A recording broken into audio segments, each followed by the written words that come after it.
Hello, and welcome to Ewok Guard RPG Playtest 1. And this is being run as part of the Gauntlet. What are they now called? They're not Hangouts. What are they? They're calendar events, I think, because Calendar events. Hangouts was a long time ago. I know, it's epic. And now there's this new meet thing or whatever. But we're not in Meet. We're in StreamYard technically. But basically, we're part of the Gauntlet community and a member online gaming community. And this is one of the events that got put on the calendar because I'm a masochist and I love Star Wars. And thankfully, I'm surrounded by these other friends, new friends and old, who also are interested in Star Wars of some kind or another. And as part of the Gauntlet community, there's just a few things I want to go over quickly. One is that there is the community where you can find out more about this is found at gauntlet-rpg.com. We have blogs, we have podcasts, so many great podcasts, forums, and we have things like this as well as Gauntlet Community Open Gaming events. So if you want to learn more about what we do and who we are, please check these out. There's a Patreon that you can sign up for too to help maintain some of these amazing services. And we also use something called Tools of the Table, which helps to make everyone comfortable in the game that we're playing together as a community of people. Some of the tools that we use include the X card, the open door policy, content warnings, lines and veils, and others as needed. And these are discussions that we have in order to figure out what we're comfortable with and how to move around that space. So we'll eventually go over if there's anything that we want to X card or basically keep from showing up in the game. We'll go through that. If I forget, please remind me. But that's our intention, is to have a safe, fun experience here. And let's see. I think that's that. So again, my name is David Miesler-Kubenik. This is my fourth or sixth, something like that, game that I've GM'd here. I'm mostly in the Star Wars thing, but I also have some other games, non-Star Wars, that I'm working on. And I've got these three amazing people who I'd like to have them introduce themselves. And if there's anything of interest you'd like to share with whoever's watching this, please feel free. So we have James, we have Sabine, and we have Bodhi. So go ahead and give a shout out. Hey, I'm James, and I'm really excited to play as an Ewok. My favorite Star Wars action figure was a little Ewok that I had, so yeah, thank you so much for running this. Yeah, you bet. I'm Bodhi. I'm relatively new to the Gauntlet, and this is my first Star Wars game, so I'm very excited. Awesome. Welcome. I'm Sabine. I use any pronouns, and I've been with the Gauntlet for about 2 years now. And this is neither my first Star Wars game. This is not even my first Star Wars game with David. We played Bounty of the Week before, and I liked it. So I'm not usually a fan of Ewoks, but I thought, oh well, we're in Star Wars. Come on, we have to do this. Okay, so I'm being an Ewok now, and I'm trying to eat everything I can catch and everyone. Probably not other Ewoks though. Awesome. Yeah, so just a little bit of background. Ewok Guard is sort of a third or fourth generation game. There was this game by Loot Crane called Mouse Guard, based off some amazing graphic novels by illustrator writer from Michigan, I'm from Michigan too, and his appreciation of the landscape. And then someone else, Andrew, I don't know how to pronounce his last name, Maduris, he created this Wildwoods game that was based off of that, using Powered by the Apocalypse rule set. And then I took all of that, set it in Star Wars, and changed everything from mice and animals to Ewoks. And we'll see how this goes. The other reason why we're running this is because I had just recently done a binge watch of the Star Wars movies, because of they had this like anniversary thing on cable or whatever. So Return of the Jedi was still in my head when I was thinking about this. All right. So my pronouns are he, him, hey, you. And if there's anything else that we need to do with that, that's good. Let's just jump to safety tools. What do we want to line or veil or any other treatment here that we should be aware of? And granted, we're going to be playing the Star Wars universe. I'm not expecting any gratuitous violence or sex really, or any of that stuff that we would see on screen in Star Wars is what I'm kind of expecting.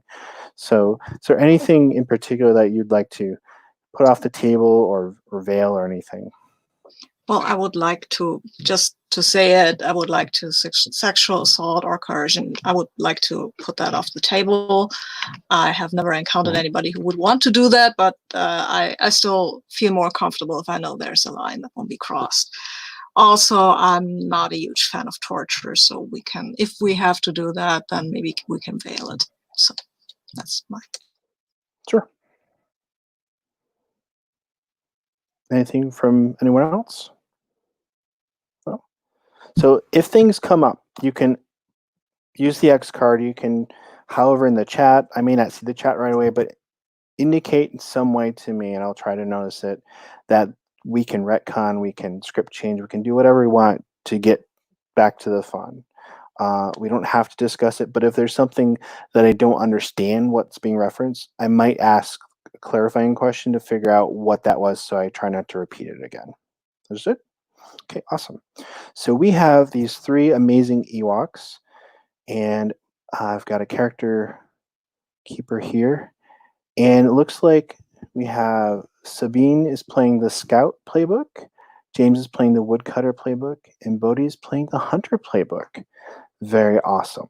Very cool.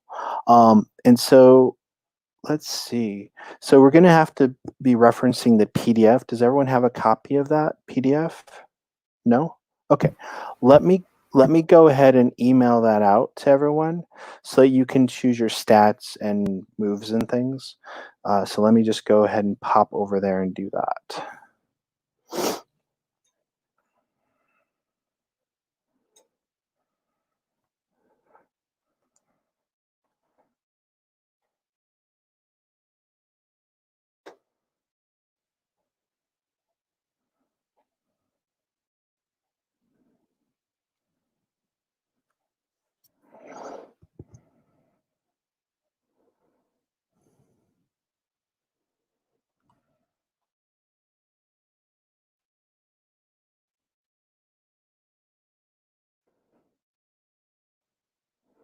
Okay, you should get that soon.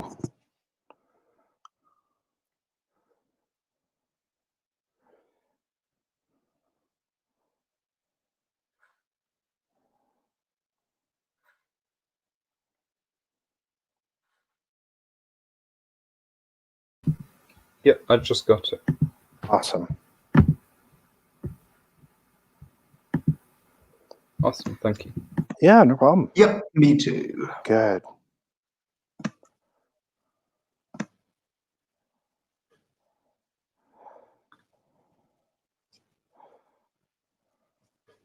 So just scroll on down to the playbooks. We'll get to the moves as needed and other things.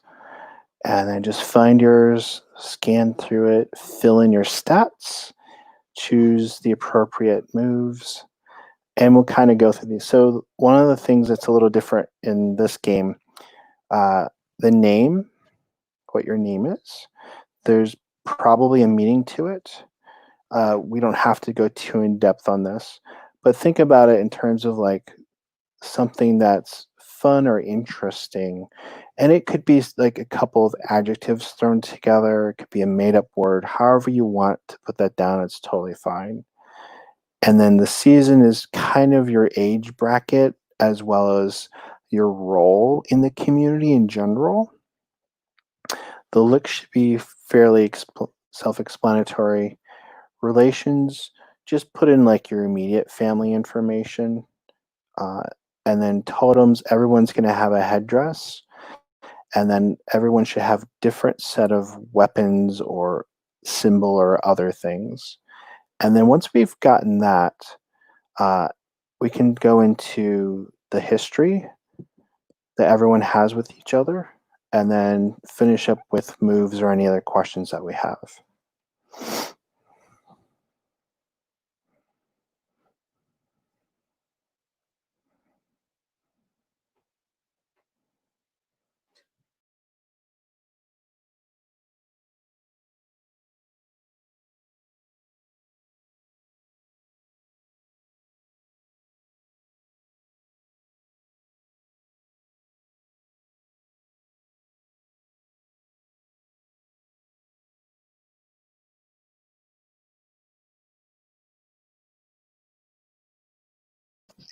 I found an Ewok keys translator. In case anybody was wondering if the internet might have something like that, but of course it does. In this document, there's a link to an Ewok name generator.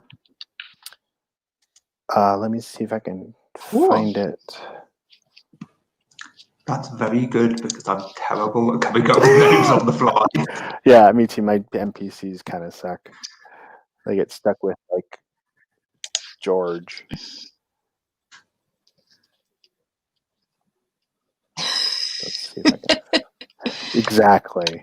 Which Steve. may or may not work. Steve the Ewok.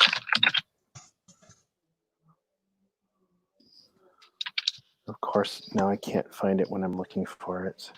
Let me just do the search online where I got it from. Ewok name generator. There we go. All right, I'm going to put the name generator into our chat thing. There we go.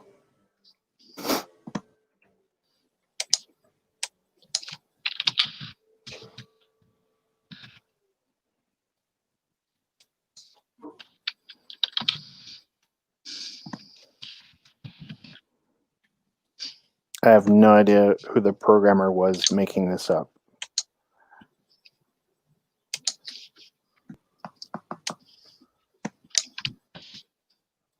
I don't know. Most Ewoks have one name, so I'm not sure why they have two.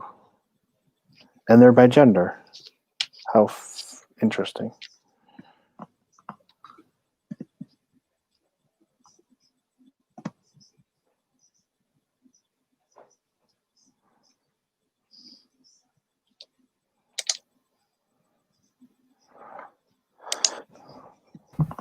So should we be filling in on the character keeper? Yep. Yes, please. And You can just copy paste. for the moves, it's just two that we're choosing, or is it based on our playbook? It's based on your playbook. So for the woodcutter, I'm just choosing two. I think. Great. No.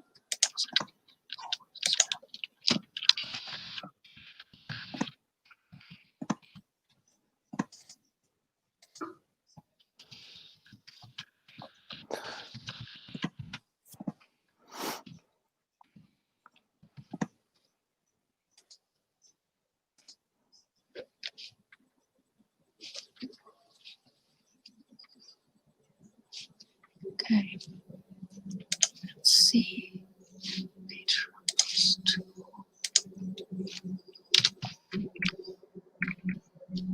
Okay. Yes. I'm not muted, sorry. That's fine. Yeah, but I tend to talk to myself while I'm creating a character. And you probably don't want to hear that. It's okay.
Do I want a In boomerang? the Star Wars. Oh, sorry.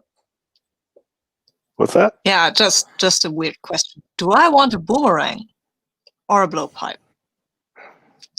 I'm torn here. I love both. I think I take the blow. Okay. Yeah, because there are always trees in the way when you use the boomerang. It's usually you hit a tree before you hit a thing. So Hey, this I'm is taking blowpipe. this is Star Sorry, Wars Bodhi, boomerang. go ahead. You're If- right. I'm taking a boomerang. Are there any descriptions of animals that might be hunted? Because I want to have a headdress with carved bones, and I want to kind of get which animal it's from. Yeah, so if you go up into the document where it says species, you can see that it talks with Dulocs, Gorps, Teaks, and then semi-sentient. Ah. Goroks are huge, so you probably wouldn't be able to wear any of their remains necessarily, but most anything else would probably work. And then you can always make up something too if you want. Mm-hmm. One of the characteristics of the Moon of Endor is that it's kind of like Bermuda Triangle. A lot of people end up here who probably shouldn't. There's a lot of visitors or crash landings and things. It's one of those things. So actually, a lot of the species have been imported by things that have crashed carrying them.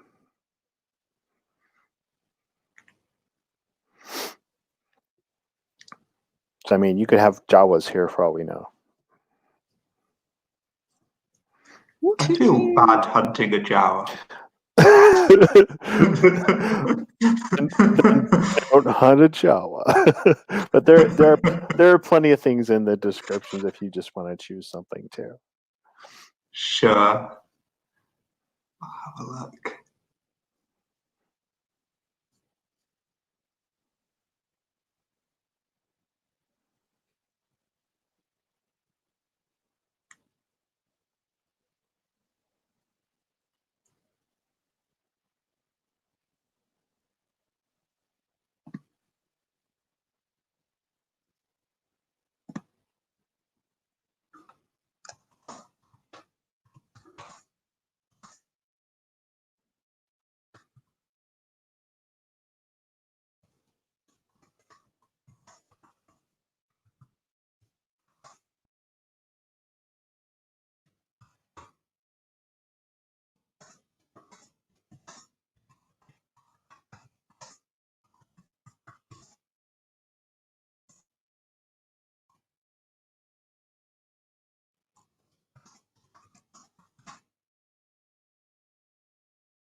I just realized where.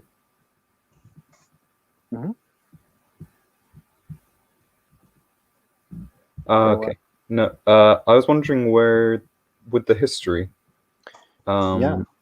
where we should get names from, but are we just to use our other characters' names? Yep. Excellent. So we'll just, there's only 3 players here, so we'll just have, everyone will have just 2 of those filled in. Yeah, I mean, if we run across an NPC Ewok or something, you can put that in there, but it's mostly for the PCs. How's everyone doing? Are we ready for history? I'm still choosing a name, but I'm nearly there. Okay. Not quite close. Got relationships still Okay. to work on. Yeah, and you don't feel too pressured to put in very much there. I don't, it's just like meant to be a space for like during play, or if you were to play this more than one session, it might come up more. You could have like a 2-minute exchange with another player, then generate something and put that in there. Yeah. Can we maybe introduce our characters a little before making the whole history things? Because I would. Yep. I mean, That's exactly what we're going to do.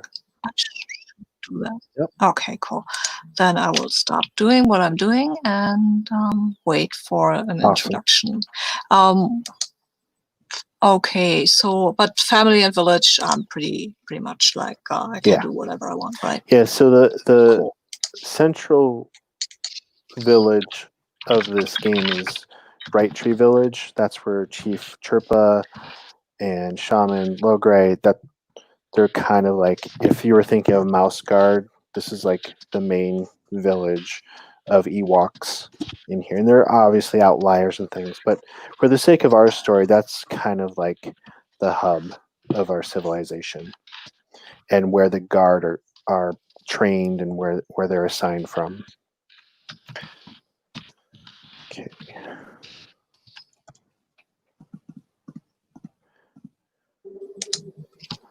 All right. So just checking, Sabine, you're ready to go when everyone else is? Mm-hmm. Okay. Yep, I'm ready to go now. James, Bodhi, how are you? I thought I was muted. I am half a sentence to write and then I'm done. Perfect.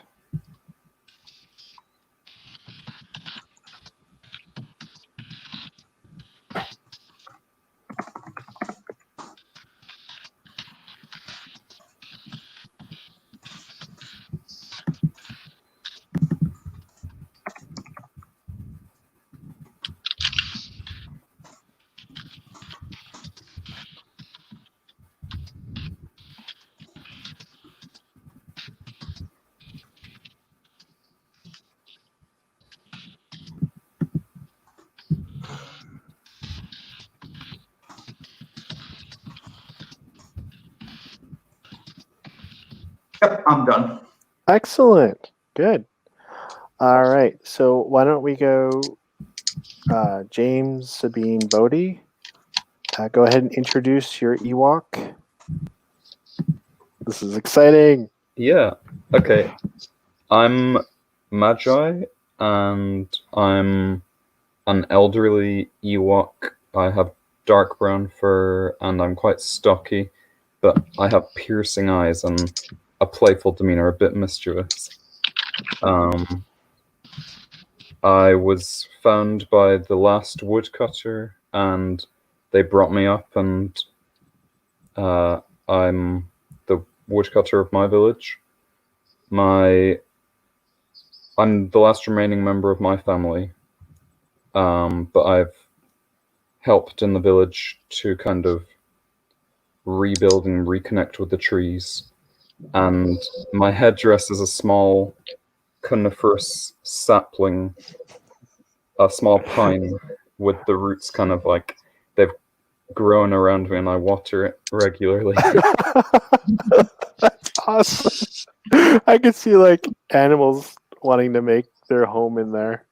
That's awesome. Yeah, and I carry an axe, but only use it for the purposes of cutting trees when it's very necessary. Sure. Not for fighting. Yeah. What do you use to defend yourself or to attack threats?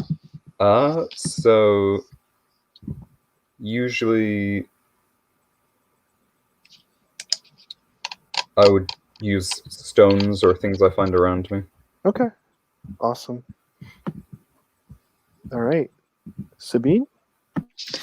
I'm muted, probably. I'm not.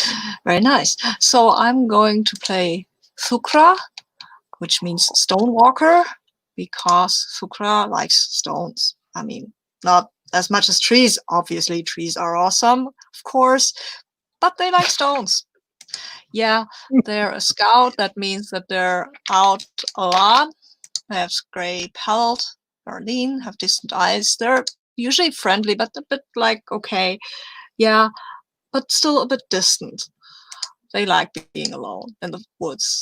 That's, they have a mother that still lives in the village and are a bit like, don't you think you should get married and have a little walkling of your own? Wouldn't that be nice? But I'm not too interested in that. And for my relationship, I've always lived in this village, but I like to go to other villages. I've even got a move that I know people in other villages.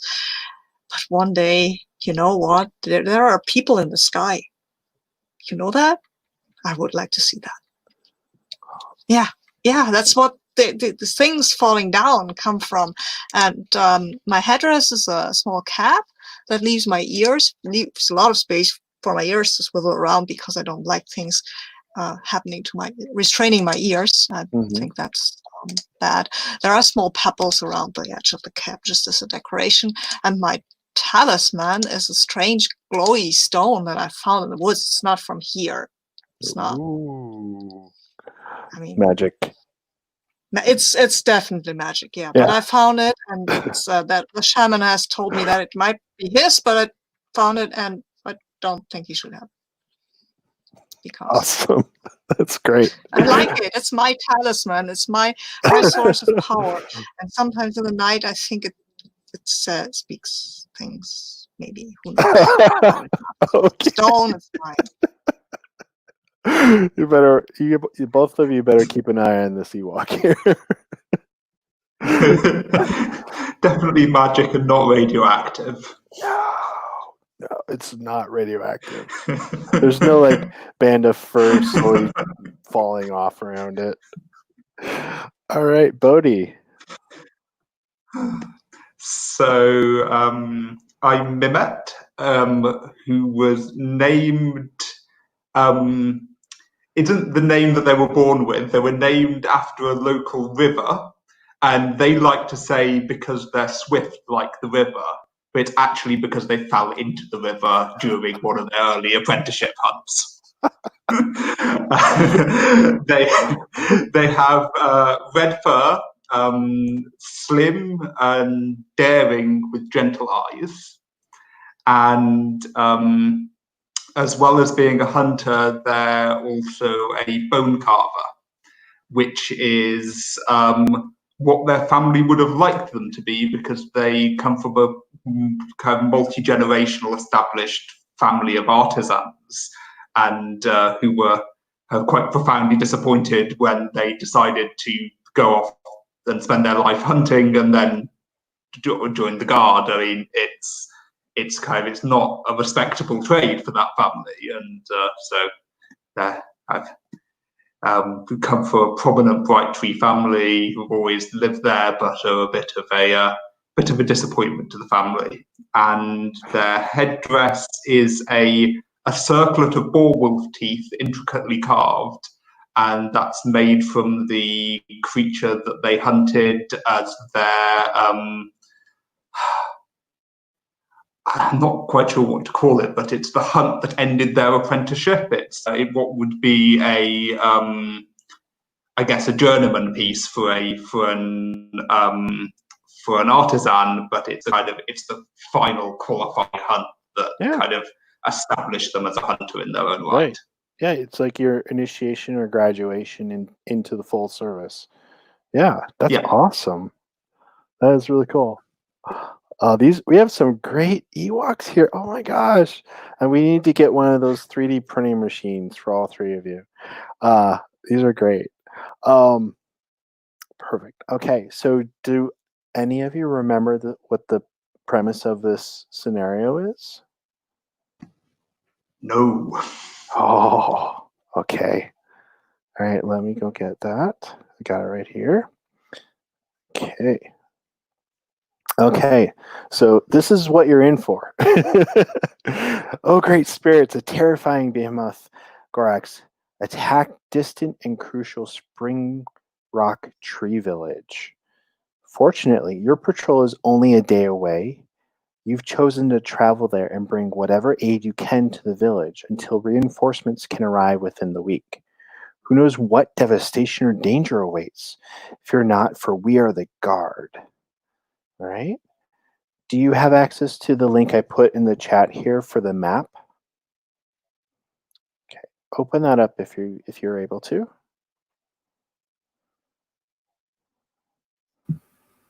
Great. I'm stuck. Which Where is it? I can repost it if needed. Yeah, because I only have the It's in the fantasy live ninja ring. comments. It's in the live comments. Yes, sorry. okay. Oh, okay. Yeah. There it is. There it is. Yeah. There Okay. you go. So I've pre-populated some of this to speed things up, but we're going to go ahead and add some details a little bit now and more later on potentially.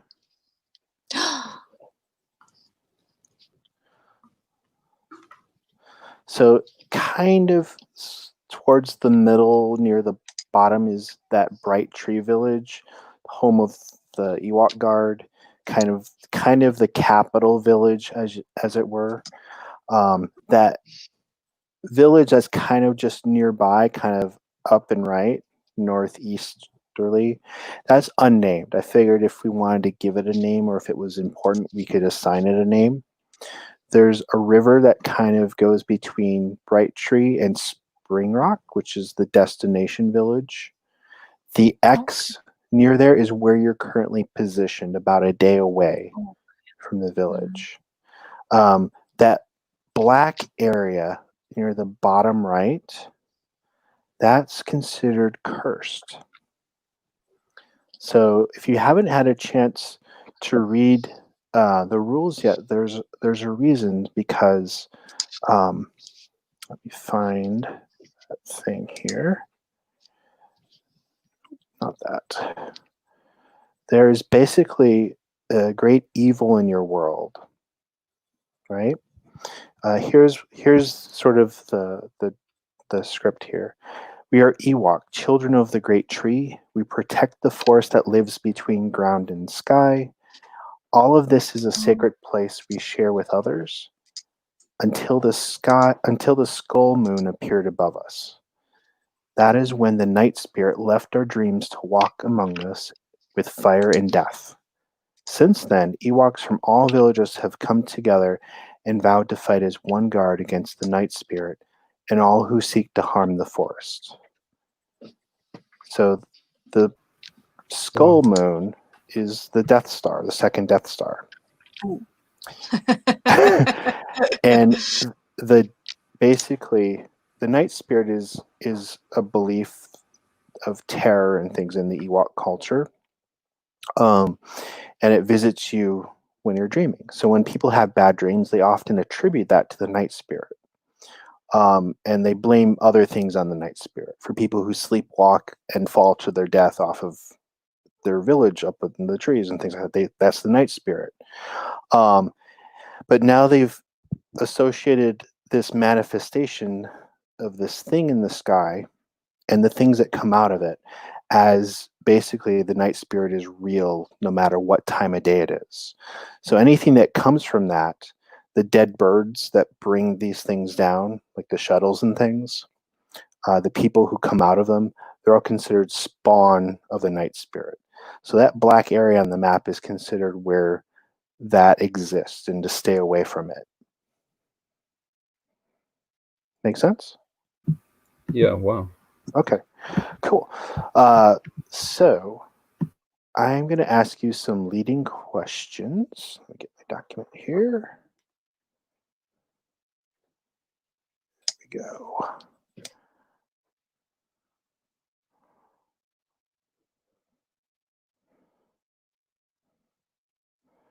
All the way, there we go. Okay. Let's see. I'm just we're just going to kind of go around. So I'm going to start with Bodhi this time. What natural or animal-made feature keeps predators from easily accessing the Ewok villages? I think that's a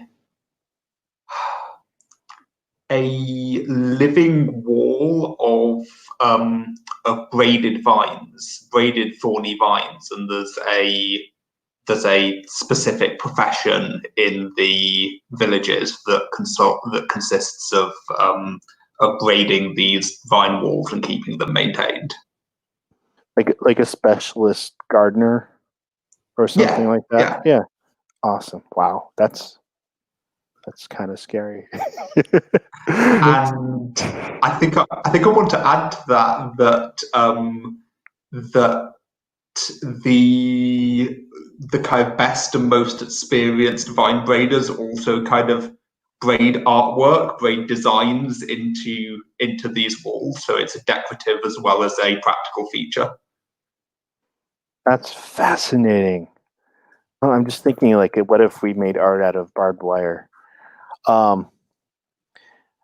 So then, Sabine, I get to ask you the next question. What is one of its obvious weaknesses? Yeah, the obvious weakness of that is that it's still a plan thing, right? You can burn it, I guess. If you have the technology, you can just burn it down. Yeah, and I mean, it's not that flammable. It wouldn't go up in flames if you just throw a cigarette into this, which we don't have anyway. But if somebody with someone with a flamethrower came and you could burn it down, right? Right. Just so you know, there is indication, according to my source content, that Ewoks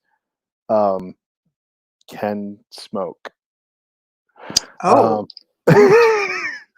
neat! I just imagine pipes, but that's hobbits, right? Yeah, they don't get into it a whole lot for probably obvious reasons, but it was mentioned in the source material. It's probably like a weed or something. Yeah. All right. So to James, with Bright Tree Village as the seat of power for the Guard, could you name a couple interesting traits about that?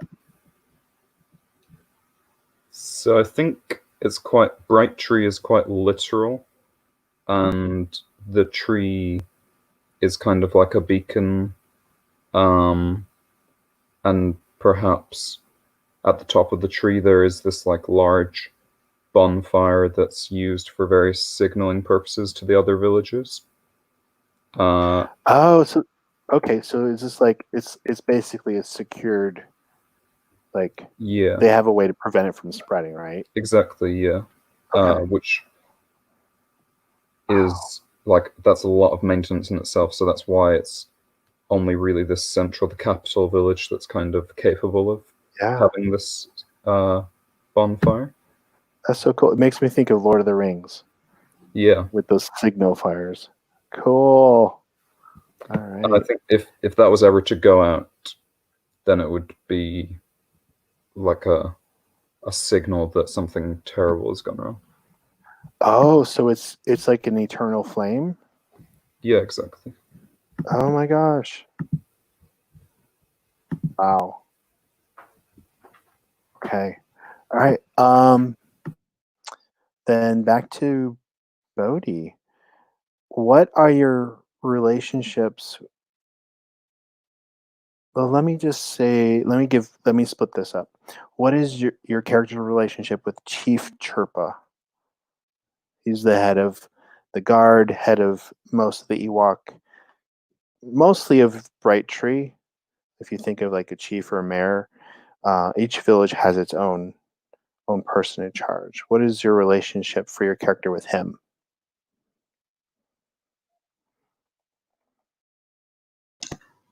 I think he is my uncle, and we have quite a kind of affectionate relationship because he watched me grow up, but he gets quite easily. He gets annoyed with how kind of I don't. Even when I'm on official guard business, I don't treat him with kind of respect. I treat him as my uncle rather than as the chief. Okay. And I feel like Chief Chirp is into the respect thing. Okay, cool. Sabine, your character, how do you pronounce that again? Yeah. Sukra, I think. Thukra. I think. What is Sukra. yeah? Sukra. What It's not is that hard. Thukra's relationship with Logre, the shaman of Bright Tree and of the Guard? It's not that good. Ever since I found that glowy thing, he wants it. I don't want to give it to him, and I don't have to. But he says, "Yeah, that is a shaman thing," and I don't think so. So yeah, there's a bit of tension right there. Okay, Oh, I've awesome. linked a picture of the glowy thing. Oh, in the chat. perfect. All right, and then let's see here. So let me ask Magi, what is your overall impression of the Guard? I think sometimes I'm a bit intimidated by them. I think with recently the way that the Night Spirit has been strengthening, the Guard has been becoming more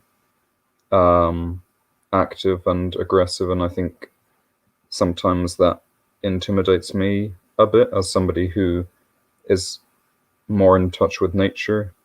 And I think part of me fears that nature will be sacrificed for to kind of in this war on the Night Spirit. And so I think a lot of my duty as a part of the Guard is to try and prevent harm coming to nature. That's awesome. Let's see. I think I'm going to skip some of these since we're short on time. Let's see. Yeah, let me kind of tailor some of these to where we are right now with that map. So, Mehmet, is that Mehmet? Okay. What was the reason for your patrol to be out this far away from Bright Tree? What was the mission or the need?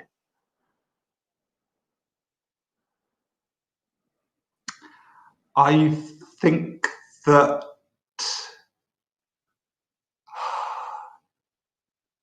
there have been reports of unknown creatures, like creatures the likes of which Ewoks haven't seen before, and a runner came from, what was that village called? A runner came from Springrock, saying that some of their gatherers had seen creatures that in the distance that nobody had kind of any knowledge about, and we're kind of patrolling and scouting, looking for evidence of those creatures and whether they're a threat. Cool. All right. And then let's see. What I'm going to ask, let's see here. Thukra, who do you know in Springrock? And how do you know them?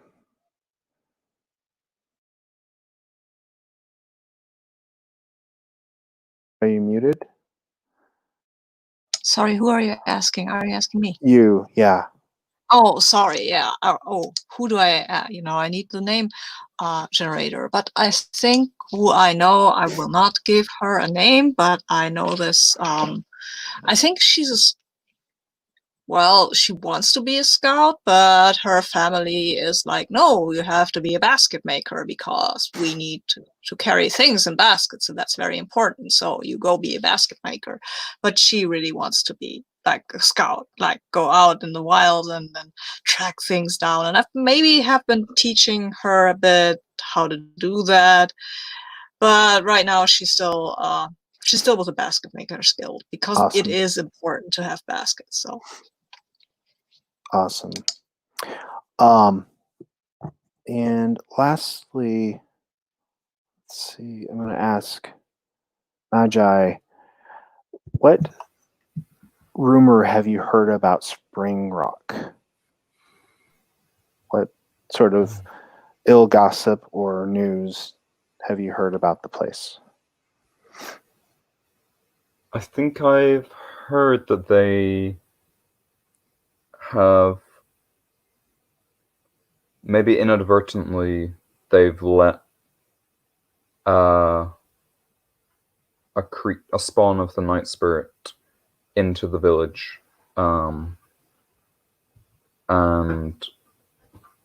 yeah, it's kind of taken refuge there. Awesome. Oh my gosh. These are great. So just a couple little things. Springrock is known for having kind of its founding name is a spring that is the water from it has been attributed to helping, like healthy spring water, drink it, you'll feel better. It's been kind of an all cure sort of thing. And it's very prized. People travel here, whether it's like a pilgrimage or whatnot, to get some of it fresh. Some people have been interested in exporting it, and that's been frowned upon. But it has been given as gifts to different village leaders. But by and large, it's not like this sort of commodity that is being shipped around all the villages. It's considered somewhat sacred. And, if anyone who's gone there will see it's there. It's surrounded by like a grove of trees, and no one builds anything too close to it. It's just considered like this is kind of like a spirit in a way, is how they kind of treat it, living spirit there. Okay, so you got a runner, a different runner who came to where you were, or maybe they just ran across you on their way to another village, and they were in a panic. It's like a walkling who was just sent out, and crying and in terror of this Gorox with this large, think of like a troll, big hairy troll, that has come in and smashed things up in their village, and they're desperate in need of help. So it's just basically a humanitarian need. This walkling doesn't even know if this thing is still there. It just basically was told to go get help. And this Springrock is fairly far away. It's about a week from Brighttree, so it's one of the more distant villages, but it's considered to be part of the community. So after hearing this news and maybe calming down the walkling, what does your group do? What does it look like for you guys to like talk or think about what you want to do? I'm kind of like interested in, like, we kind of jump in and we have the characters like maybe over a campfire or something and discussing. Sabine? Yeah. David, before we start Yeah. out, should we do the Oh my history gosh, you're right. questions? Sorry, thank you. Sorry, I just Yep. thought this is a playtest and we maybe should do Yes. that just to see how it works. Yes, definitely. Thank you. Yeah, let's go ahead and do the history. So Sorry. that's great. Thank you. I was just getting ahead of things. Let's go ahead and do those. So if anyone has an idea, what often happens is people will make a suggestion, say, I think so-and-so fits in this history. So if for whatever reason you don't think that's the case, we can negotiate. So whoever wants to go first may do so. I mean, I have an idea, so Just go ahead. yeah, I think I have the history. I have a lot of respect for them and their skill set, and I think that would be Magi, if I'm pronouncing that correctly, because they're woodcutter, and woodcutters are very sacred people, and yeah. And I have this other one. I'm just doing 2 because I thought about it a lot. It's Blanca just gets in my way. I wish they keep their space. It's a bit contentious. But I think that might be Mimit, because they're a hunter and they're always in the woods and I always keep encountering them and they're nice and all, but I wish they could just stay here maybe a bit, like, okay. And it's just a little bit grating, so I'm not showing that a lot, but yeah, there's maybe the feeling that like maybe I kind of don't like you or something. I don't know. And I guess I'm always doing noisy things in the woods where you're all about doing quiet things in the woods. So I'm kind of disturbing your things that you're doing by kind of yeah, kind of yeah, shooting animals, running around. Yeah, exactly. I mean, it's not. I know what you're doing, but it's just like, does he really have to be this loud? Perfect. I have an idea. I was going to say that maybe I'm friends with Mimit's parents, artisans, and perhaps could they be these vine braiders that we talked about, who make these like vine braiding works of art? Yeah, I'd say Or maybe one of them's could be a vine braider. I've got an idea that at least one of them is a fairly kind of pure artist, but I'm happy with I'm definitely happy with one of them being a vine braider. Or perhaps even it's that in my spare time I do some vine braiding, and so our circles intersect in that way. So that's what I was going to say. Sure. I've not got any other ideas right now.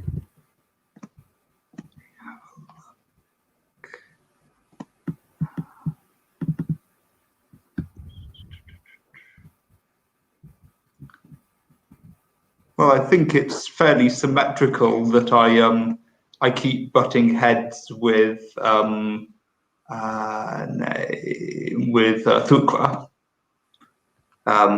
which is one of my ones. So that's a fairly obvious one. Mm-hmm. And otherwise, let's have a look.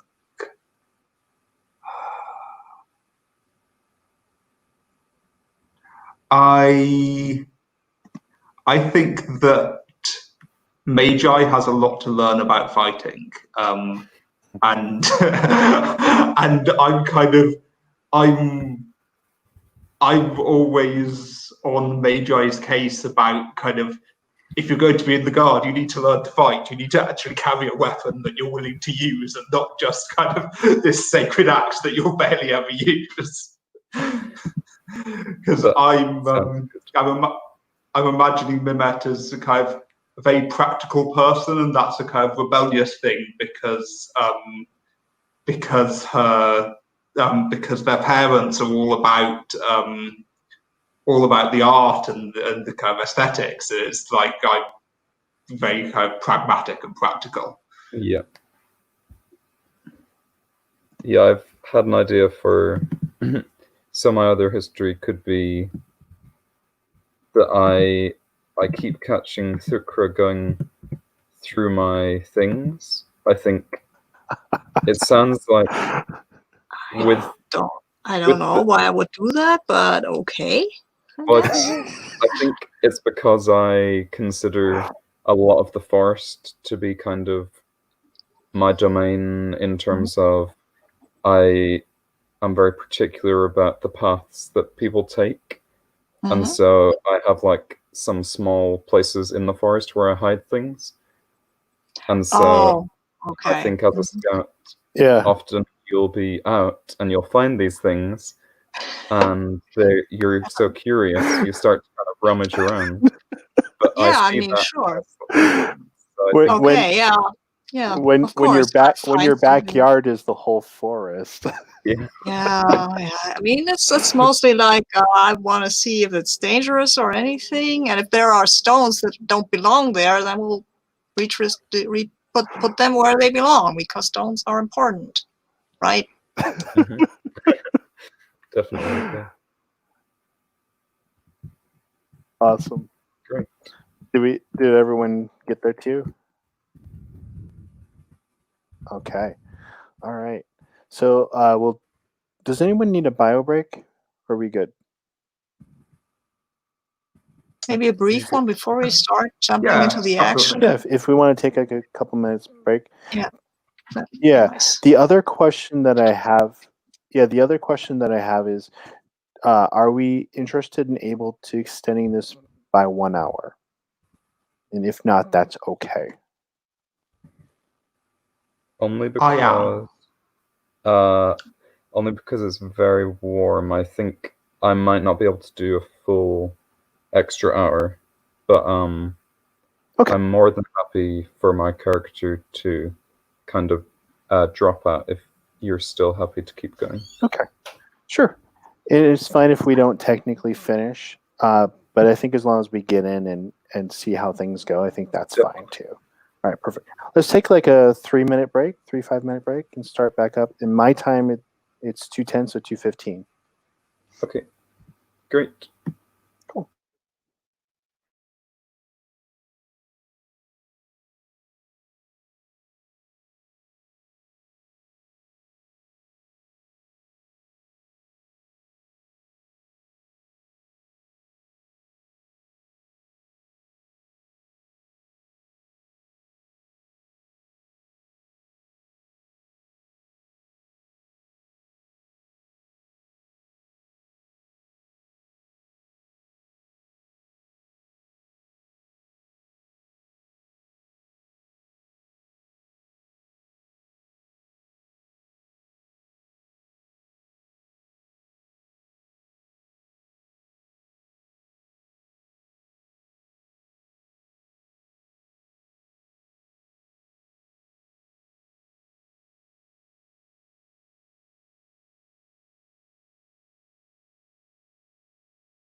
I decided to let my hair dry naturally today, so I would have the perfect Ewok hair. I'm not quite sure if I like it, but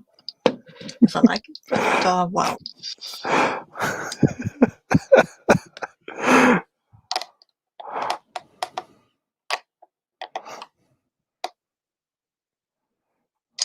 So Bodhi, where are you? Are you in the US as well, or somewhere near Europe? No, the UK actually in North Wales at the moment. Oh, North Wales, cool. I'm in Southern Bristol. Wales. Which is You're in Bristol. Yep. Neat. Wow. I think not nearly as warm as Bristol at the moment here. I've got a fire on in front of me, so that's, I don't think it. I think there's a bit of a difference in temperature going north to south. Oh, cool. Everyone ready? Yeah. All right. So we return, and there's the Walkling, and calm down. Maybe someone gave her a little bit of food or something. And what does this look like to see the three of you discussing what to do? I think I might be keeping a bit of a lookout. Like I'm part of the group, but I'm standing a bit apart just so that somebody is watching out for everything. And I'm only I'm listening, and if there's a discussion, I'm present, but I might be a bit distracted actually. Because a Gorax is something you hear coming, right? If you're listening. Generally, yeah. What about the other two of you? I'm torn between two competing needs here, which is that I'm thinking that a Gorax is quite a formidable foe, and there's obviously a need to help the village as soon as possible, and there's also a need to alert the rest of the guards. So I'm kind of debating with myself about whether it's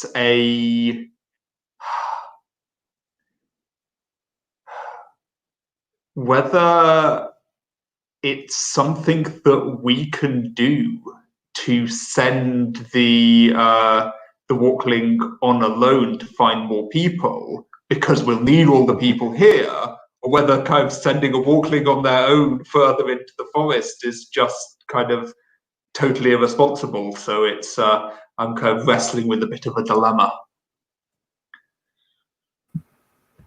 Magi?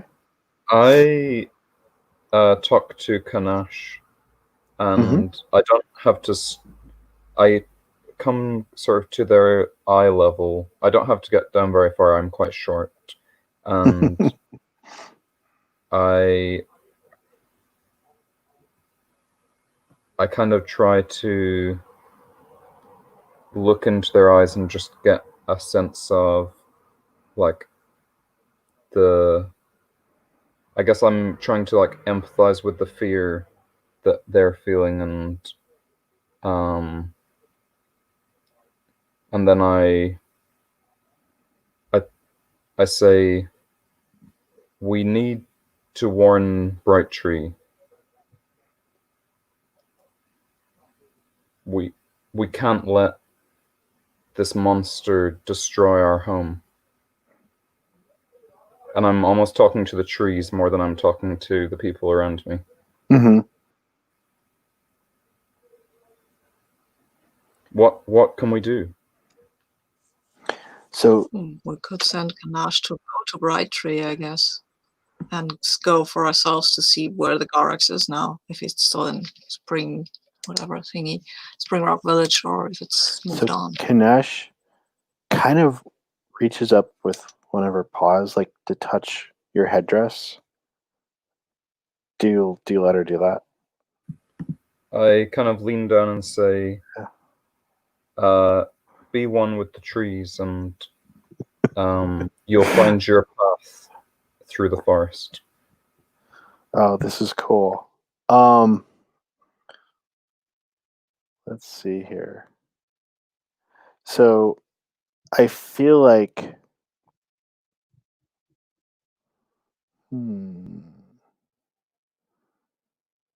she like gives this like her almost like determination, like, and like, yes, you are one with the trees. I will trust you that they will help me find my way, and I will send the guard back to help.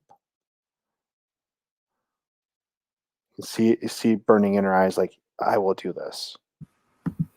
Thank you. And I bow. Yeah, she feels like almost like a member of the guard at this point. Like, you've given her this great task, and she's determined not to fail. I imagine, but that she's mostly like a teenager or something, and not like a real child, of like 6 or 7. So she, an Ewokish sort of interpretation, from what I understand, she hasn't gotten her headdress yet, so she hasn't come of age yet. So she's not an adult, you know. And I'm going with the idea of like, in not even that long ago, adults were like around 13ish in many Western societies.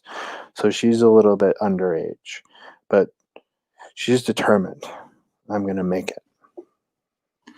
And I think I reach into my quiver and draw out one of my longest kind of long range arrows that's almost like a short spear for Kadesh. And I hand it to her and say take this. And I know I presume the road is the trail is fairly well maintained, so I'm not expecting her to need it, but I've seen that she's kind of fearful, also almost excited to be given this responsibility and to be given a kind of a weapon as well. I kind of think that will kind of help steel her. So I kind of bestow this upon her. She takes it like a sacred weapon, right? And she regards it, you know, it's like she's been armed. The trees, and now like part of you has been given to her, and part of now Mehmet has been given to her. She kind of looks over at Thukra. Yeah, I'm looking back and I'm saying, look, you do this, you might make your headdress out of this. So watch out for something to take with you to remind you of the journey. Where is your stone? Rocks are always good. Yeah, where is your stone right now? My stone, my special one. It's in my. Is it visible? Sorry. Maybe a little, yeah. She's looking. Sure. She's looking, eyeing it like you can almost hear her thinking, like, I'm gonna get a stone like that someday. Yeah. Sure. Just keep your eyes open and take to the trees if anything seems too dangerous. The trees will protect you. And like, unless there's anything else you say to her, she's like out and heading towards Bright Tree Village. Great. Now what? No, we must find the Gorax, or at least get to Springrock. Let's get to Springrock. If I find any trail of the Gorax before that, we can decide what to do then. All right. So we're going to get to the first move of the game, set out into the wilds. No one is starving yet. So there's 3 sort of roles. There's the Trailblazer, which uses courage, the Navigator, which uses wisdom, and the Lookout, which uses nature. You happen to have 3 guard here. Which of these roles do each of you want to do? You get to choose one. I think I want to be a lookout because I'm anyway good at that. So, and I'm a scout. So lookout. Yeah, I'll go with what makes sense mechanically, and I'll be the Trailblazer, which makes sense for a hunter as well. So yeah, great. I think I'll be the Navigator and use my knowledge of the the surroundings. Perfect. So let's have the navigator make the first check. Okay, so Okay. Oh, and one more thing I forgot, and I may forget this because I don't have physical tokens in front of me, but we have something called a guard pool. Right. So I don't remember offhand how many there are. I'm going to say that you have 4 points in the guard pool. Let me put that. David, Yeah. do we use a roll for your party? Yes. Excellent We suggestion. can have tokens there. Yes. So. Let me go there. Let's get over there. Roll for party. Let's get over there. Put 4 tokens in there. Hopefully you can see them. Let me see. I don't always. Sometimes it doesn't work for me. If you have the link for us somewhere. Yeah, in the comments. I can see them. Yes, perfect. Okay. All right. Are you able to see it, Sabine? I'm seeing it now. Optionally, fancy memo. Yeah, okay. That's pretty much on point. Good. Fancy's option. Fancy's optional. All right. So we have 3 4. box. We have 4 there, and these can be used to help in other areas. If we're like desperate to get a roll or something, we can use these. All right, perfect. So we're gonna have our navigator go first, and you're gonna roll plus wisdom. So can you run me through with Powered by the Apocalypse what? Oh, it's it's 2d6 plus modifiers. So if you have any a 1 or 2, you just add that plus 1 to your roll. Okay.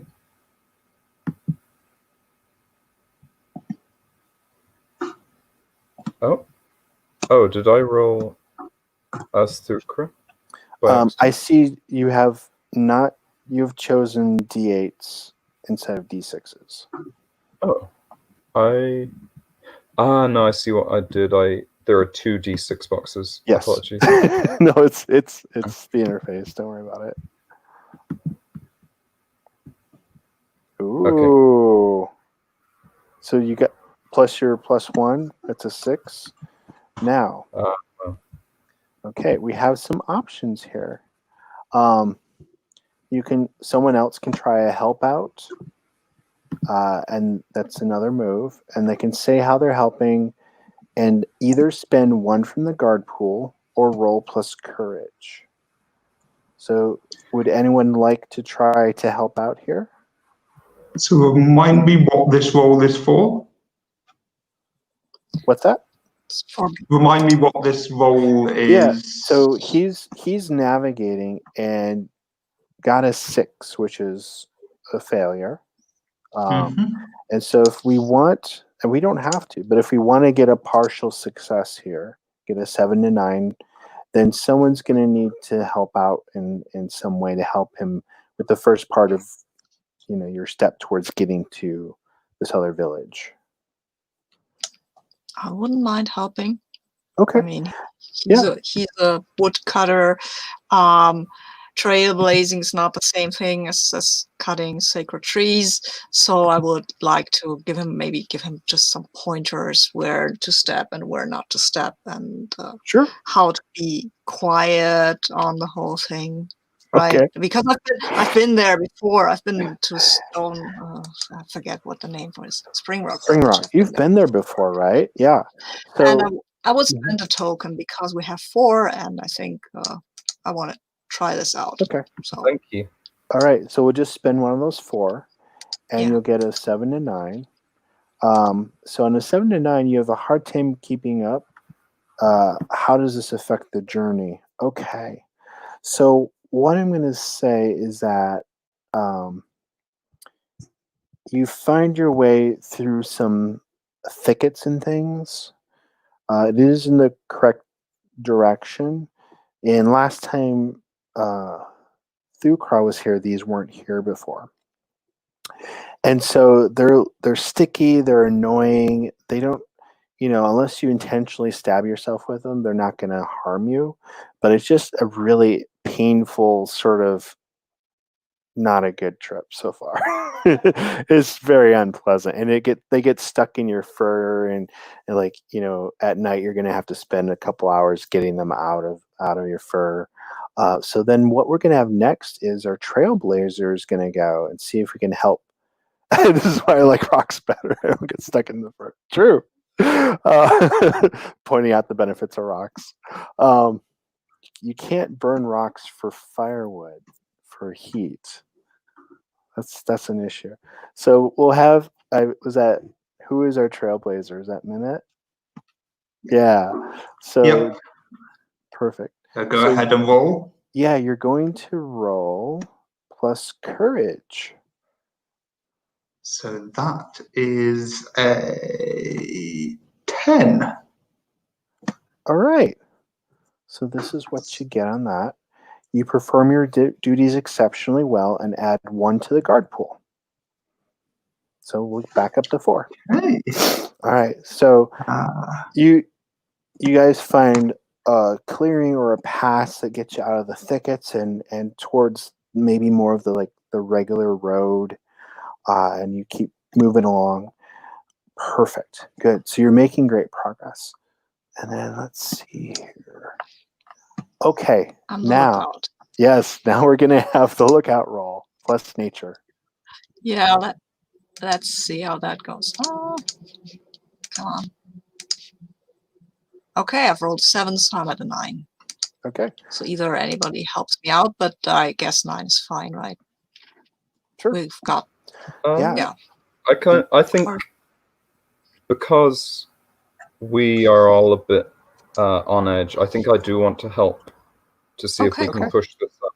So, do you want to roll or just spend a point from the guard pool? If you spend a point from the guard pool, we get 1 back. So that was what I was. That's kind of a weird economy.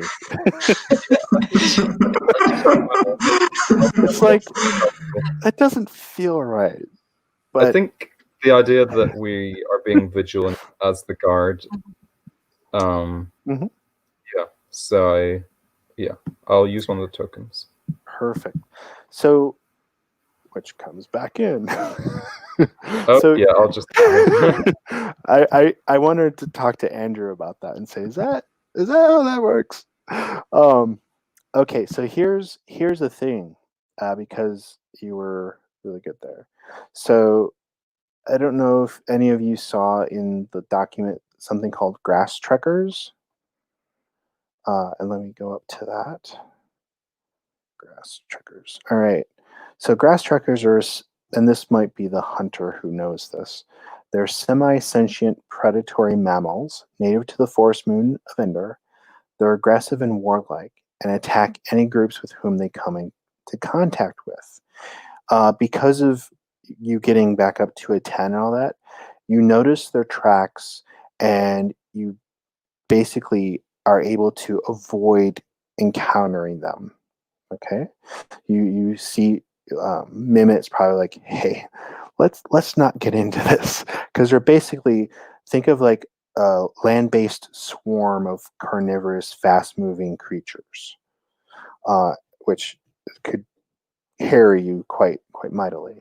All right, so you're able to get around, and you see some like clouds moving in the distance, some bad weather potentially.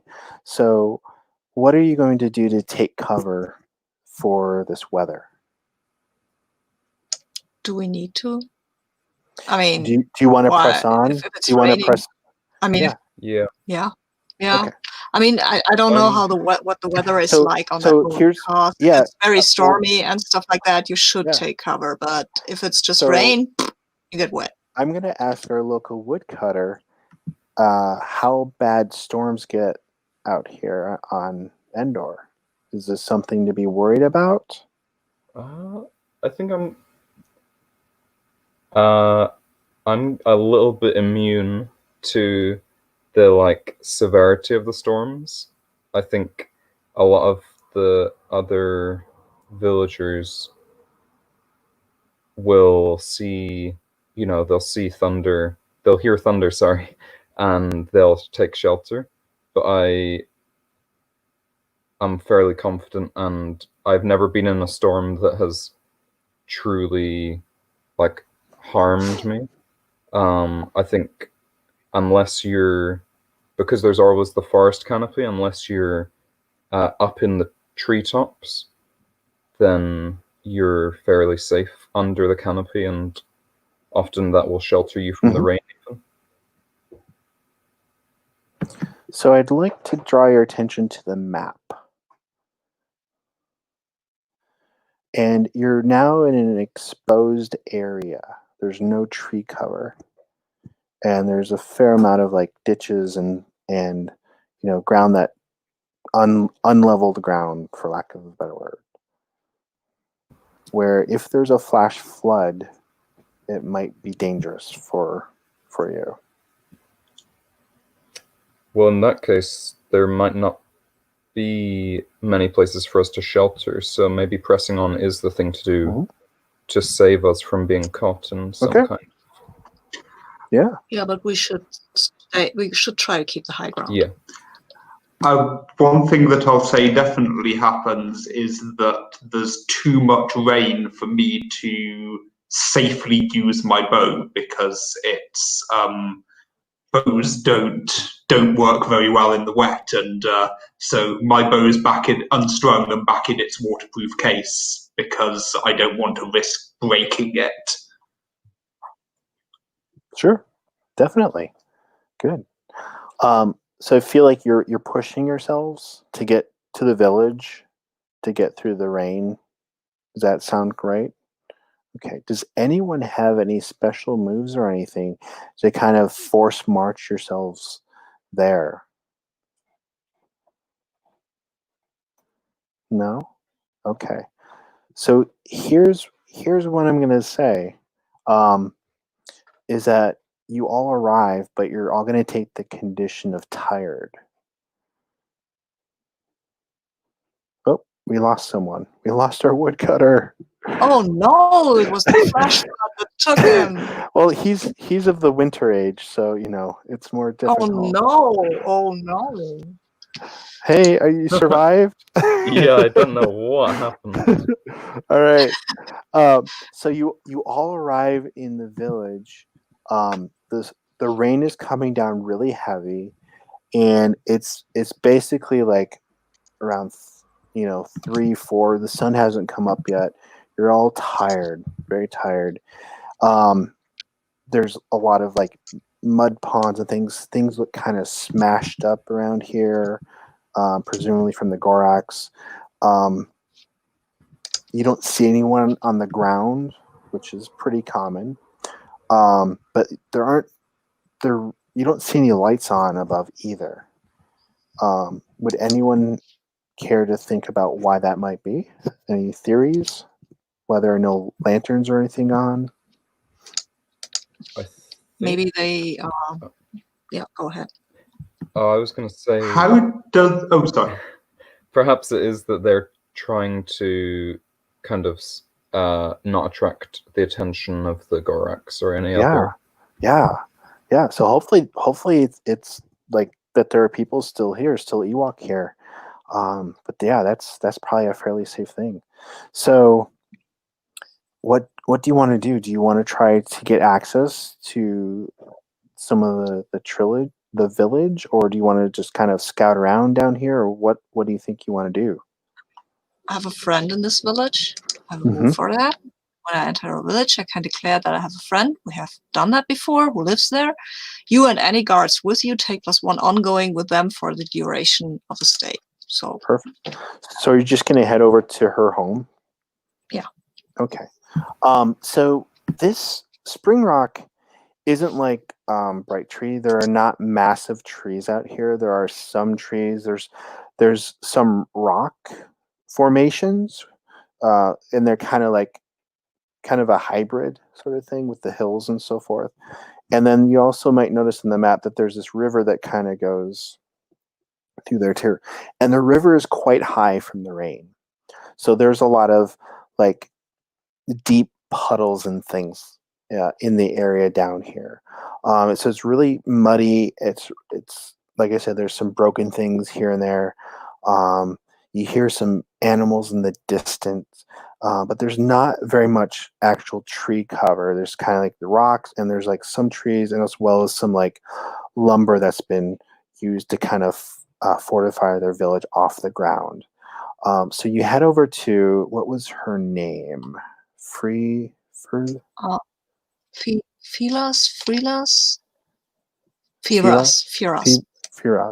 So you head over there, and there's like a request line to signal, hey, we want access. And you pull that, and there's no response. Like there's no one kind of up there right now, or maybe they're away from their station. I think they might have retreated from their village to some safer place. Maybe because the river is so high. I've seen villages that go up in trees or take some higher ground. Yeah. So why don't we have Thukra, why don't you roll trust your instincts plus nature? Okay. Plus nature. I like that one. Holy roll. I've got a 7. It's a 9 again. Perfect. Which is fine. Yeah. So Not quite. So you learned something new and useful about your situation. Take a +1 forward. On a 7 to 9, what you learned is dangerous or unsettling. So what you believe has happened, like what you were just suggesting, is that they probably retreated into like the hillside, into the rocky cavern. Ooh. That's below ground. A lot of it is, which isn't something that Ewok are very comfortable with. It's not their forte. So no. Yeah. Also, And they might not have noticed that the river was so high. Yes. So there's a lot of potential issues that as the longer you stay and look around, you're like, oh, this is not going to be good. So you think that they might be underground, and there's an entrance behind the sacred spring that you can get access to, normally with permission from the local shaman. And you would know where it is, so you could go over there if you wanted to check it out. I feel that we should first check the tracks the Gorse has made, if they're recent. So you're going to look for Gork tracks? Yeah, because, I mean, come on. Go ahead.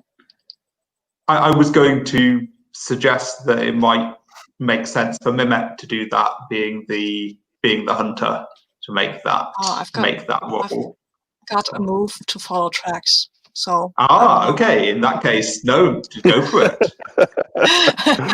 I think that otherwise, it would have totally made sense for the hunter to do that. But since I've got when you follow tracks through the wilderness, I mean, don't want to follow them, but I want info about them. Can I use that move, David? Cool. Sure. Yeah, go for it. And obviously, other characters can help you too. Like maybe Mimette can help. That makes sense. That makes sense. Also, I will be irritated about it, but let's see what I roll. I've rolled another 9. It's amazing, but if I get help, then can go. Do you want help from someone like Mimette? I don't necessarily want it, but I will not, of course, yell at him if he's helping. If you're happy to take help as a player, even if not as a character, I'm very much willing to kind of like force my help on you without as a character kind of like go and kind of start kind of pointing out tracks that you missed and kind of detailed and kind of being very kind of like, I think I'm just being helpful, but I'm being very annoying here. Yeah. And I mean, Major, I so might notice just- that I'm a bit short in my answers, but it is actually helpful. Now, So I are we won't yell at him. spending another? Are we spending another guard pool point here, or are you rolling for it? I think given we have 4, I'm going to spend a Okay. guard point. Okay. Also, we're tired, and I think that interferes with helping. But it does. So what I'm going to say, and I know it's not. I'm going to say since you're tired, you don't get that automatic refresh to that guard point pool. That makes sense. Yeah. Oh, So I'll keep that in place if you're not tired, but I think given your Mhm. situation. Okay, so now you should have 3 in your pool.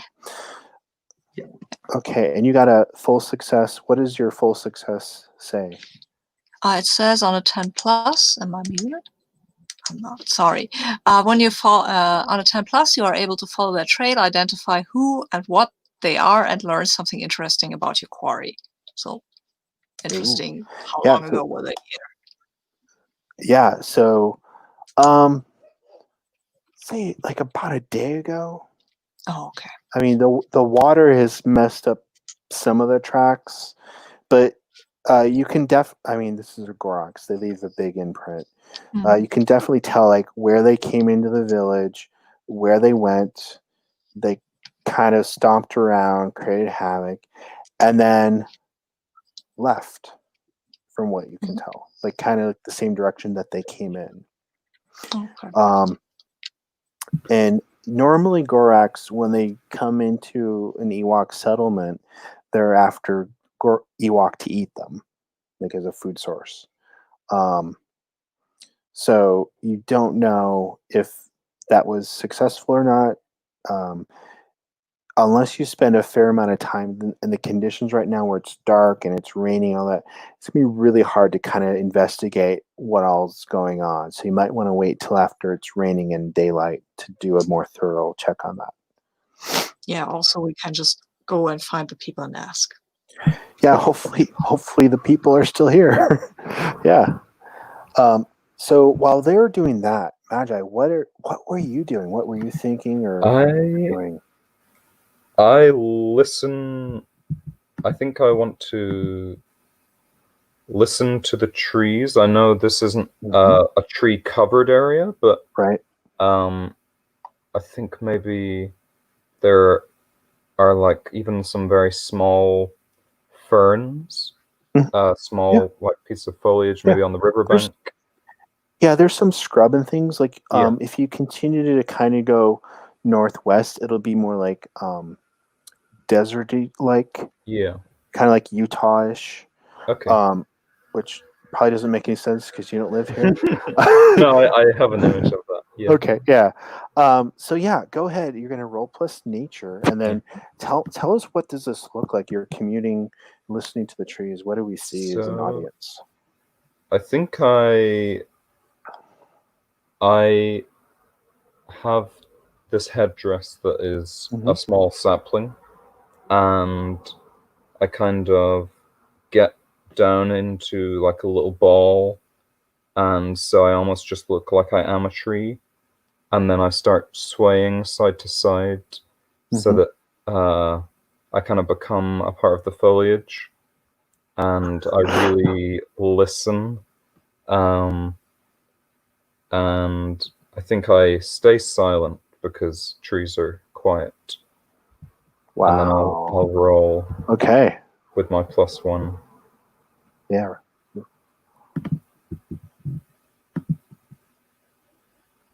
It's the green set 5 again. so with a +1, you got a 6. Do you want to just take that? So one thing to point out on your sheets, and I often have been doing this more recently in like one-shots especially, kind of start filling up your experience track. So everyone has 2, and when you get 5, you get to take an advance. So if you want to take the 6, you can add another one of those, fill one of those in. Yeah. Okay. I think because there aren't as many trees and it's wet and I'm tired, I don't hear anything, which is a bit disconcerting. here's here's what I think. You do hear something. I feel like you hear the screams of the panicked village. At first, it sounds like the wind from the wind and rainstorm, but then to you, you think you hear like individual voices, like captured, like run for it, and like oh my gosh, it's the Goroks. Like you hear like the energy, the like fear that comes from that Goroks coming in and smashing things. Um, and then this sort of like eerie silence after it leaves. Like you don't even hear bugs or anything for a long time. Yeah. I do feel like in that you might hear like indications that they're saying get to the cave, right? So kind of like backing up what you thought already. Like you think you don't know if they made it, but you think Yeah. that there were some people who were attempting to get to cover. I tell the others, I say, we have come too late to prevent the havoc, but perhaps they made it safely to the sanctuary of the cave. I can hear their cries, and it's where they would have headed. Awesome. All right. So what do we see next from our group here?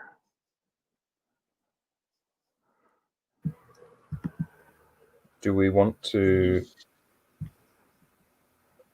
approach the spring?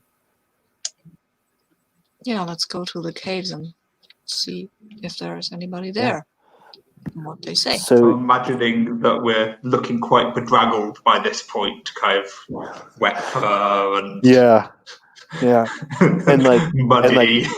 and like Magi probably like there's like a close up of him and he's got this like haunted look from all of the like trauma and everything. Yeah, you guys slowly make your way over towards the spring, and the like sort of handful of trees around it have been completely smashed apart. Like something massive went over there and just did something. And the spring is trickling out. And when Thukro was here before, it was kind of like a nice little fountain. So like the trickle is like if it you almost can't notice it because of the rain and everything. Like it's really hard to distinguish that that water is coming from the ground. I think that the Gorg smashed this here and maybe kind of sealed off the spring, so the water has to go somewhere else. We need to find these people. We don't need to do that now. Ooh. Oh, I love that. Hang on here. That's a wonderful suggestion. Oh my gosh. Wait, I'm meant to be- going to add a new threat here. That's beautiful. Thank you so much. I love that. All right. Well, you did I'm such. going. Go ahead. Go ahead. I'm going to suggest that Mehmet has a fear of deep water from falling in the river that one time. Mm-hmm. So I'm a bit kind of. I'm not liking the way that this is going. I'm kind of very kind of. I'm trying not to let it show, but I'm getting increasingly scared that this is going to involve swimming. And in a confined space, no less. Yeah. Maybe. All right. This is awesome. I love how we're like ratcheting up the tension. Oh my gosh. So yeah, you get to spring, and then through Crow's like, oh yeah, the entrance is kind of like around the back here, and usually has like this ornate carving and everything on it. It's really nice. And from what you can see of it now, it's been like smashed inwards. So it's like used to be like this fairly large sort of ornate boulder rock, cool thing. That was smooth and everything, and you could, with the right implements, because it didn't want just anyone going in there and getting hurt, you could roll it out of the way. And now it's sort of smashed into these three largest sort of fragments inward. So like something had from the outside maybe come down hard on it. It is sad. You're gonna have a lot of rituals here when you're done. Yeah, And you can see like where on the bottom, like water from the rain is kind of going in through the cracks. So there's water going into the caves from here. I'm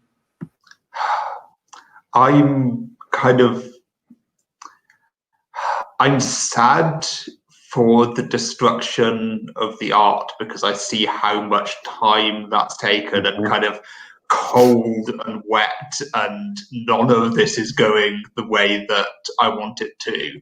But I'm still kind of trying to push on, trying to be a good member of the guard, and I'm looking to see whether any of these stones are small enough that the kind of pieces that the stones be smashed into have been small enough that the three of us together would have a chance of moving them, or if we need to think of another way.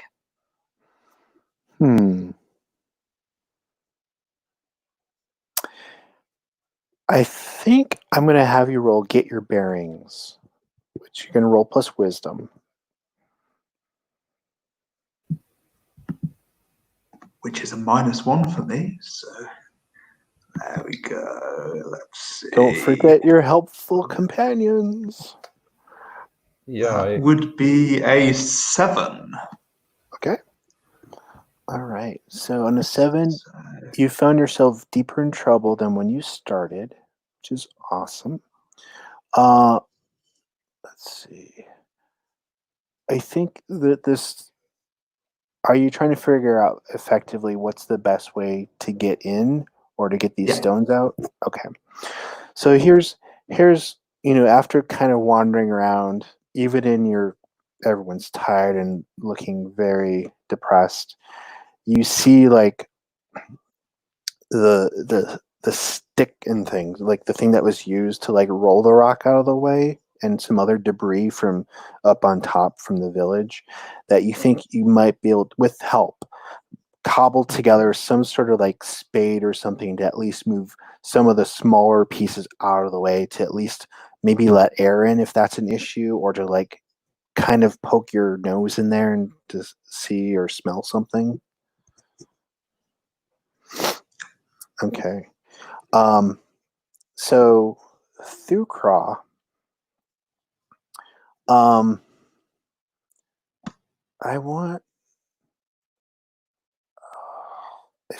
don't want to just keep having you roll and roll and roll. That's not the point of this game.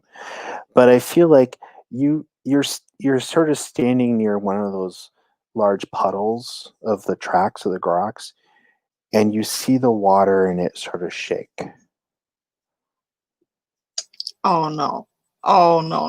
So I feel like that means that something big is coming. Yeah, right? I feel like Minmat is like, "Hey, come over here, Magi. I think we can get these rocks out of here." And through Christ sort of like standing in the background and notices this. Fellows, there's something coming and it's big. It might be the Gorax, might be something else, but whatever we do, we should hurry now. Have you found an entrance, Minute? Not exactly an entrance. Tried to make an entrance here. Then let's do that and let's do that and get out of the way, because I don't want to be eaten by a Gorax. And I don't even want you to be eaten by a Gorax, Mehmet. Aww. I'm going to suggest that the size of the end of this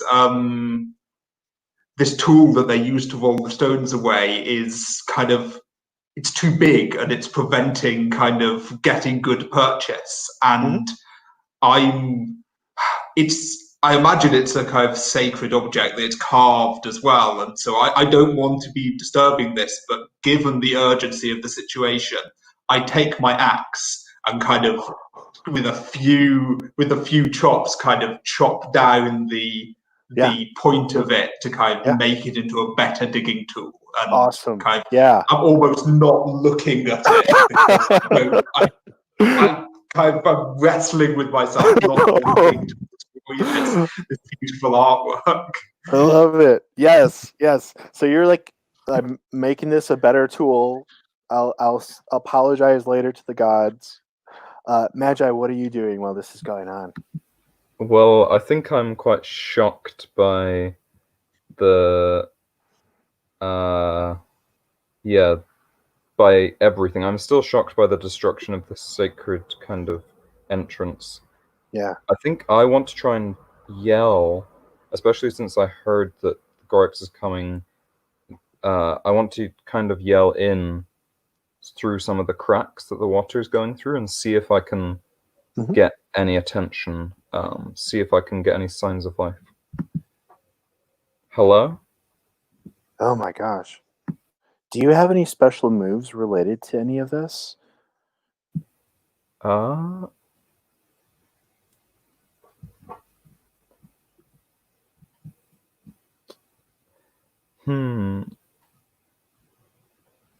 Maybe. I have one about animals, and I was wondering maybe I see some small animal kind of get in through the cracks. And I try to like channel that and kind of find my way through with my voice, but what's the move called? It's called Old Tree New Roots. Okay. Let's see. But I don't know. To follow the example of young animal focus. I don't know which move I would take. Yeah. I'm just trying to see if there's something cool that we can highlight about your character, because I think this makes total sense. It sounds awesome. So here's if we had more time, we could maybe develop custom moves for some of these things, because you're really leaning hard into almost like a sage like role even. But it's totally cool. So I feel like, let's just keep it simple for right now. You like clear away some of the debris while the new tool's being crafted, and you're just like shouting like hello, and you hear like it echo off some of the inside. You think you hear like water or something, and I'm gonna have you make a roll to just see if that changes anything else. I'm just trying to think what might be the closest to that. Ooh.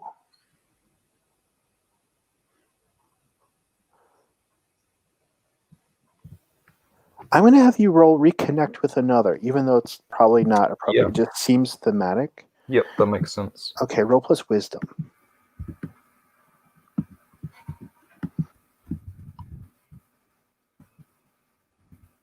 So I have a +1.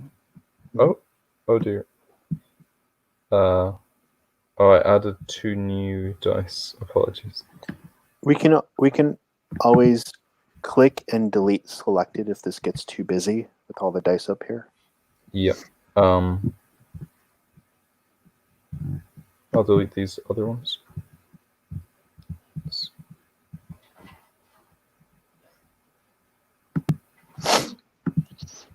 So. Did you roll yet? Yes. Okay. The green 7. ones? 7? Yep. Any pluses or minuses? +1, so it's okay. 8. So it's a partial. All right, awesome. Okay, so I'm going to go with the spirit of this move here. 7 9, it takes time. They may be able to help you, but it'll cost you. So here's what I think happens. It takes longer than expected. And through Kra, the vibrations are definitely getting stronger, and you can kind of almost hear something coming through the scrub. Something big. There's something and then, like. Go ahead. Yeah, and I feel like Magi, you're like your ears like right there. You're like calling and listening, and you hear distantly here, hello, and you're like, is that just like a really long echo? and then you're like, wait, that doesn't sound like, and then you do it, and you think you've made a connection with someone, but it sounds really distant. All right. Mimit, you've got your tool. Thukra, what are you doing? I mean, we still could try to find another way to get in with, or try to hide ourselves, but I think our best chance here is really to get this rock out of the way. If we only weren't so tired. I You're mean, all there's a so move darn called Break tired. the Elements, Yep. and that might help us here, but yeah. Well, I wonder if there's an opportunity for me to use my Hunter's Cry move here. When I charge headlong into a hunt or dangerous situation, shouting out a cry, clear tired or demoralized, and take +1 forward. And so I think I dive into, if I realize I've interrupted here, is it okay for me to? Okay, I kind of dive into the bottom of these rocks with the tools. Kind of, I think what I'm risking, why it's a dangerous situation, I'm risking kind of the rocks above shifting and kind of trapping me. Yeah. And so I give a cry and probably inadvisable with what's going on, and kind of desperately digging with this tool. Yeah, like it's almost like Magi like leaps out of the way at the last moment as you come. Like it's almost like part fear, desperation, and you just like, "Rah!" And like we don't even see what this thing is that's coming. It's just the noise of it coming is getting louder and louder, and the ground is shaking, and we can see some of the pebbles around the rock kind of moving, and you just dive right in there. Okay, we're gonna have you make that roll. I will help, just in fiction, even if I don't need to. I will help by shifting away some of the smaller rocks because I know rocks. So what do I roll? Oh my gosh, that is. I like Brave the Elements, and we're clearing your tired on this. So just roll plus nature, plus any modifiers. Okay. So nature is 0, and reroll. That is 7. Okay, and I think the most the help will do will get you a +1. So yeah, we're still like everyone's helping, and okay, so 7. Choose 1. Okay. Is this basic? Oh yeah, there we go. Yeah. So okay, you get to choose. You guide others to safety along with you. That's one choice. Another choice is you make an unexpected discovery. The third choice is you add 1 to the guard pool, and the fourth is you don't have to mark a condition.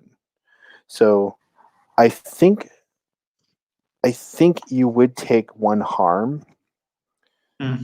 As sort of like a harm condition given the situation. So if you chose the last one, you would be uninjured.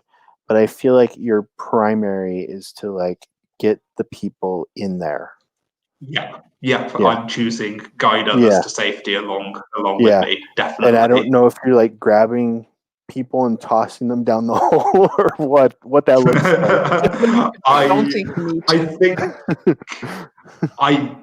I think it's you just see me disappear and see a kind of plume of rocks and soil kind of going behind me as I like pop through in a kind of.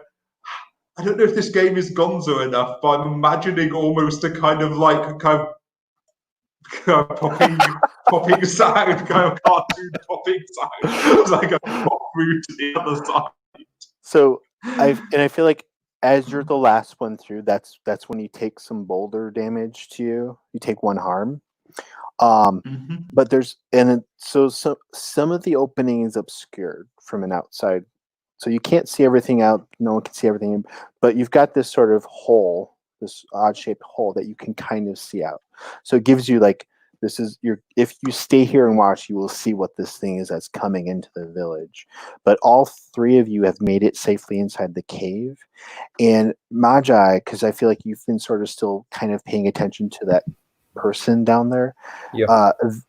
Like someone is coming. You can see someone with like a torch, like a distant small torch. They're sort of slowly navigating their way through the cavern towards you. But I feel like Mimit maybe, or Drukra too, are like, what the hell is coming to the village? Does that seem fair? Okay. So those of you looking outside, the ground is shaking. And the cave is shaking a little bit too, even inside here. But you can see eventually this dark figure. Imagine something. I think they said it was like, I don't have, like about 30 feet tall, right? Shaggy. It's like matted from the rain and everything. You can't, from where you are, you can't even see above like its lower chest area because of the vantage point. This thing is huge. Monster is huge. And it's growling and screaming. And it's just like, it's just angry might be like one way to phrase it. Like you don't even know if Goroks can feel things. Like they're an animal, right? They come in, they take our Ewok, they eat them. What the hell? So if someone wants to like look and examine this in a new light, that's a possibility. If anyone has a move that wants to examine like the condition of this creature, there's this thing called read other animals as a basic move. But I think if you think that this thing is feeling or thinking something like a normal Ewok, that seems appropriate to me. If you just think it's like a hungry animal, then don't worry about it. I believe as a scout, I believe that things feel things because I observe them. That's mostly what I do. So, yeah, sure. Yeah, hey, Oryx, what's going on with you? You think this? So roll plus wisdom. So I'm rolling with wisdom. Yeah. It's not just running running into the village. It stopped. It got to where it is and it stopped. All right, you got a 9? Do you want I got a 9. I can ask 2 questions. Yes. What questions would you like? Yeah. What questions would you like to ask? Do you want me to read you the list? I think I would start with what is your Oh, I'm muted. I'm sorry. No, you're fine. I'm not muted. I'm not sorry. Hello, I've got the sorry. What is your animal feeling right now? Just felt like you didn't hear me. Yeah, exactly. That's what I want to know. Okay. So the first question, what is the animal feeling right now? Fear and loss. Okay. Interesting. That segues me into the next question. What is your animal really afraid of?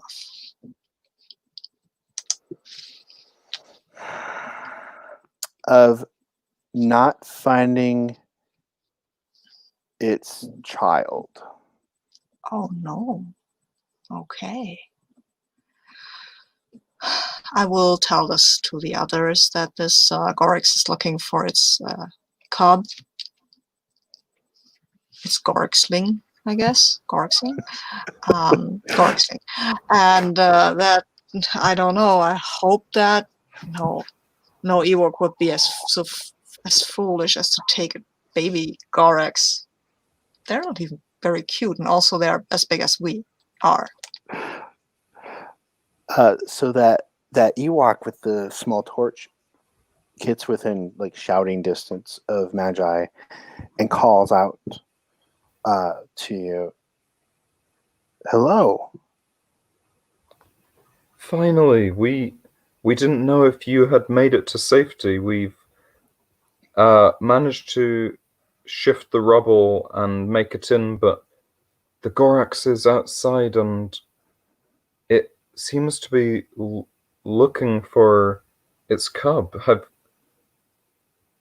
You any idea what's going on? So the Ewok over there says, I don't know, but you might want to talk to our chief.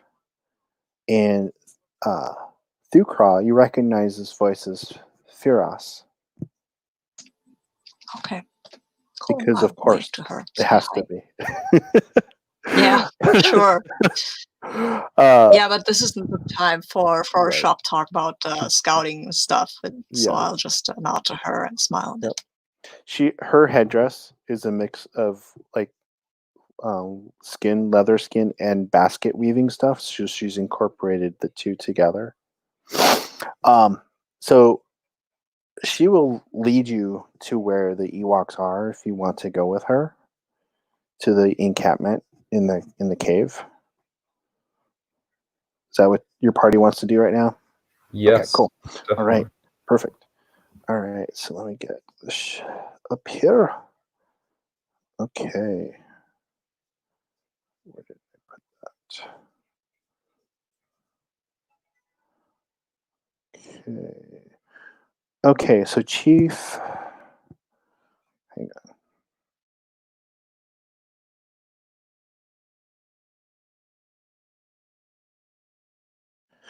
Chief Wojil, he's been the chief for a number of years here, and basically you go down a series of steps and then around and up to another cavern area, and you're in this sort of chamber that has sconces and then like this is not just an impromptu cave. Like this has been reserved for meetings and sacred rituals and so forth before.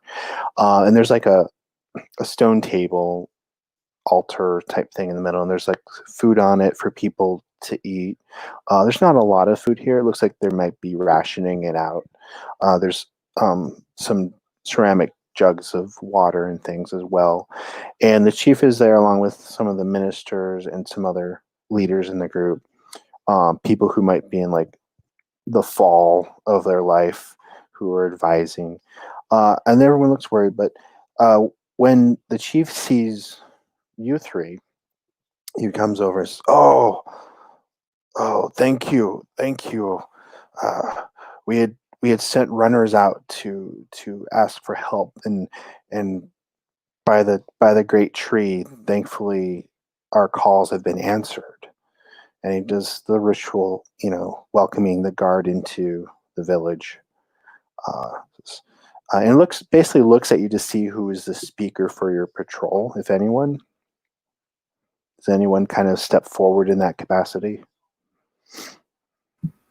Yeah, I say we came from Brighttree after word of some terrible thing befalling you, and on our way we met the Wokling Kanash, who was traveling with word of the Gorax. And now we come here and we're worried because the Gorax is still in the village and seems to be looking for its own kin. Who among you is really watching the chief at this point? I can't really see because the tree is so heavy with water. so Thukral or Mimit are either. What's that? I also got my eye on the entrance. Okay, watching for Goric stuff. Sure. Yeah, I think I'm watching the chief at this point. Okay, so why don't we have you read other animals? So roll plus wisdom.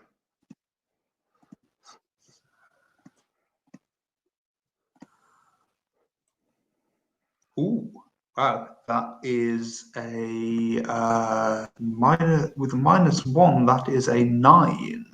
Okay, cool. So you get to hold 2. So can you see the read other animals move? Yes, I've got it now. So, yeah. So 2 questions from there. Are they being honest with us? Actually, they haven't. He hasn't really said much yet. They haven't said much, so maybe I can. You can hold on to that. Maybe I can. Maybe I'll hold on to that until kind of they say something. Yep. At any point, you can just interrupt and say, "What about this?" So Sure. the chief basically responds as, "Oh, that's interesting. I wonder why that is."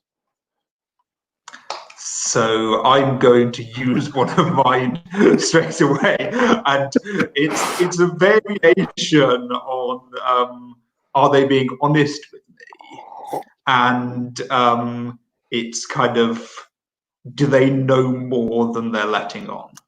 Yes. The chief.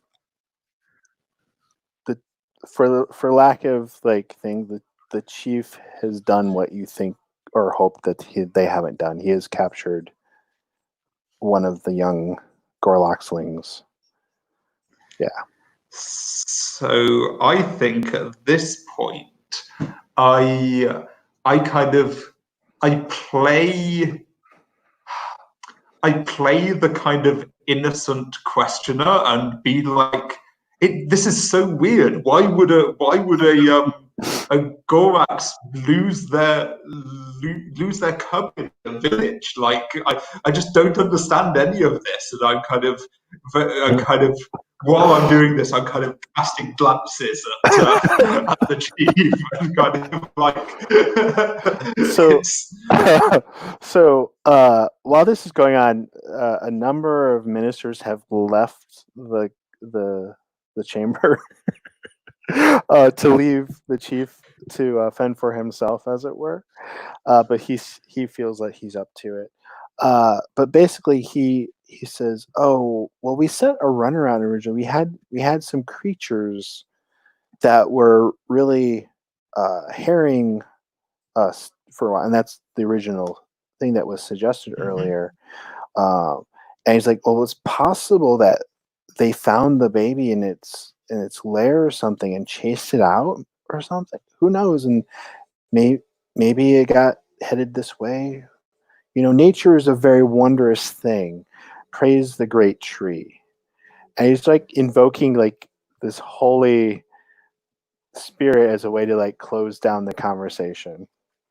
And I'm very much more on the kind of practical side, and at this point I'm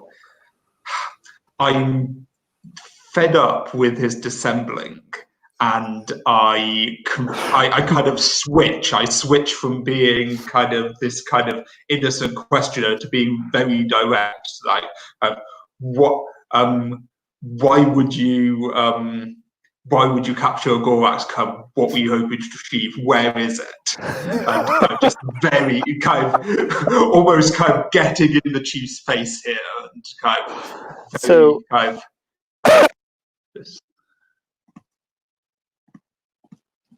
Oh, I've lost. Yeah, I've lost your voice as well. Yeah, Lost audio. Can you hear me? Yep. Yeah, Okay. yeah, can now. So just like as you're going to the salvo of like interrogation treatment on him, there's a large rumble growl, and you hear a call from a guard in the hall saying, "It's breached the cave entrance," and you can clearly hear the basically "I've lost my kid" growl from the Goroks come through that tunnel hole like a megaphone. It's really loud. You can't really hear a whole lot while it's happening. Some of the torches have gone out. Water and wind is pouring down into the cave entrance, and people are scrambling in a panic. So what are Thukra and Magi doing while this is going on? Because I kind of still see Mimit in the chief's face. How good is our sense of smell as Ewoks? I'm going to Because say, I wonder if I could maybe find the baby Gorax by taking up the trail here. So I'm going to say what go for it. Just I'm gonna say yes. Go for. You're gonna use your sense of smell. Do you have like a tracking thing you want to use with that sense of smell? I have a move for the tracking move. Yeah, I want to use that. Do it. And I've rolled an 11, and I've got a nature of 2, so I've got a 13. Holy crap! So yeah, like, I'm gonna say now that this fresh air has kind of blasted in here, like the area where it's been kept, like that scent becomes strong after a minute or so, and so, yeah, you're like, oh, I think I know where its cub is. Do you just head out, or do you tell your companions? No, I'm saying it quite loud. I say, Mhm. I can smell the cub in here. And then I look at Major because he was the Mhm. one who did the negotiating thing, and maybe he can do something with it before I just rush off. Yeah. So, Meiji, what are you gonna do? I think I want to say to the chieftain, you know that if you take the child of another, you're only asking to have your own family at risk. And if you want this Gorax to be at peace and to protect your family, you need to help us return it and reunite its family. Roll, convince them. Roll plus wisdom.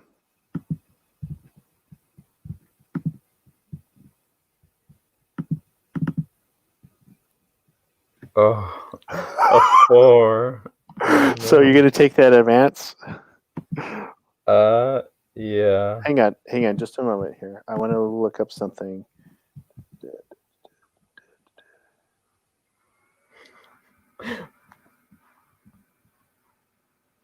Yeah, I think the help only gives you a +1 from the pool. Clearly the chief doesn't listen to reason. Clearly, like, okay, I'll take that experience. Yeah, clearly, yeah. The chief is like, screw you, and the guard you came with. But maybe actually, okay, go ahead. I use it as kind of a distraction to let Thurkra get past the chief. I think between you and Mimit, like, he's not, and the noise that just came down. Yeah, totally. Like, Thurkra just is able to tear off, and I think what happens is that the chief, he just lays in. He says, he just basically tells you the guard has served its purpose.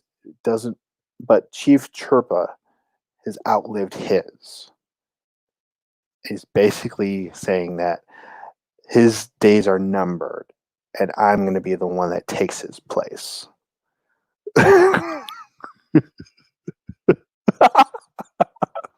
I'm not going to repeat that because this is a family-friendly show. So it seems to me like Thurkra is the only one who left the chamber at this point and just goes to the pup, Grog's pup, leaving this treasonous village chief here with these other two guards. So what are you two going to do?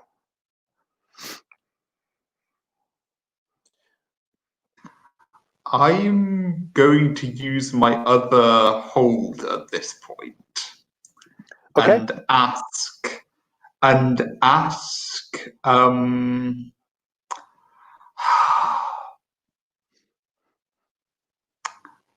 I think it's a variant on what does he think about? What does he think about the support that he has from the people around him? If we made a move on him, would the other Ewoks in the chamber side with us or side with him? You mean just immediately? Like just in this instance? Or long term? I think that we probably don't want to rock the boat immediately, but given this is a one shot where there's not that much long term to be had, so I would say like after after this immediate crisis, if we basically did the equivalent of detaining him, because I'm very angry with him. He wants to depose my uncle. Like, he's the guy I'm good friends with. Like, I'm kind of filled with righteous anger at this point, and so I'm kind of looking to nip this tropical poo in a bud. So let me give a little bit more information. I don't know because I forgot to mention this earlier. Kanesh is his daughter. Okay, so you rallied his daughter to go off. I don't know if that changes anything. I feel like you would be astute enough to know that if you basically the Ewok version of arrested him and then did your whole this is why we're charging him, and plus many of the ministers who seemingly were aware of what was going on left because they were feeling guilty or some other negative emotion, that it's going to take some work, but I feel like they know that they're doing something wrong, right? It might need more than just the three of you to actually resolve the issue here if this many people are kind of in on it. But I think if you just killed him, that would probably not go well for you. I mean, you can do whatever you want in this game, but given the numbers and things, I think it would probably reinforce his position. I think I'm... Oh, go on. Yeah, I think I would definitely support Mehmet's move to try and, once we've resolved the immediate situation, to try and bring this chief who clearly has stepped out of line some kind of justice or... Sure.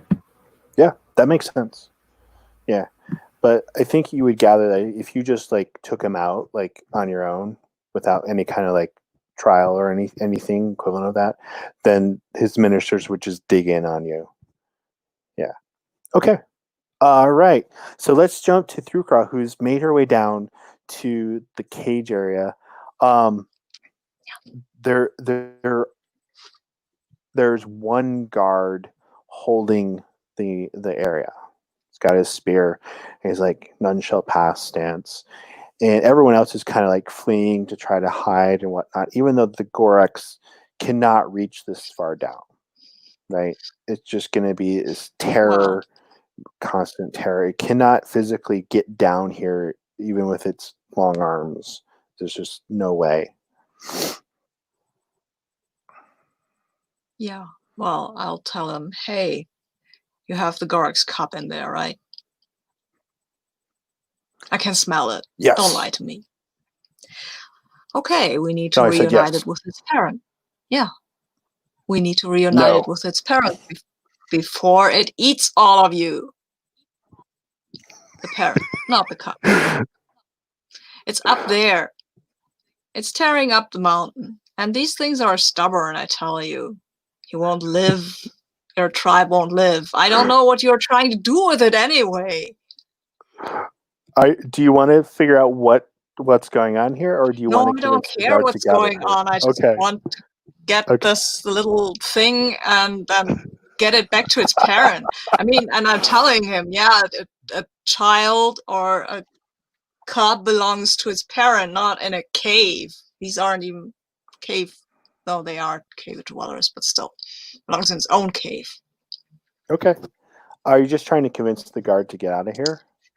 I guess, yeah. I would like to convince him to help me, if that's possible. Yeah. I mean, come on. There is this Gorex, and it wants to eat all of you, but maybe it'll go away if it gets its cup back. Yeah, totally. So, roll plus wisdom, right? Yep. Yeah. Yeah. It's a 9, so yay. Yay me. I want something from you, or do you want to spend a thing from the garden? Can I spend a token if nobody's with me? Let's see. Let me see if that's possible. Because I think it's tied to the help you thing. I think that is correct. Yep. Okay. So I don't know if there is a possibility that anything that maybe what Mehmet said might have helped me here, because Sure. I mean, if that's okay with you. Yeah, Sure. that's fine. Let's go ahead and use that. So spend that point. You get a 10, and this thing is going. This guard is going to help you. You've rallied it to the defense of the people, not just standing back and guarding this helpless. Well, not helpless, but this pup. Well, then we should Yeah. take the pup and try to get it back to its parent as Okay. So quickly here, as possible. yeah, it's basically locked in this fortified cage. That uses some of that weaving technique, that braiding technique, to reinforce. So like the inside are like fairly sturdy sticks. You know how like you put a lot of sticks together, like small sticks, it really makes it strong. It's kind of like that, but with weavings to kind of hold it together.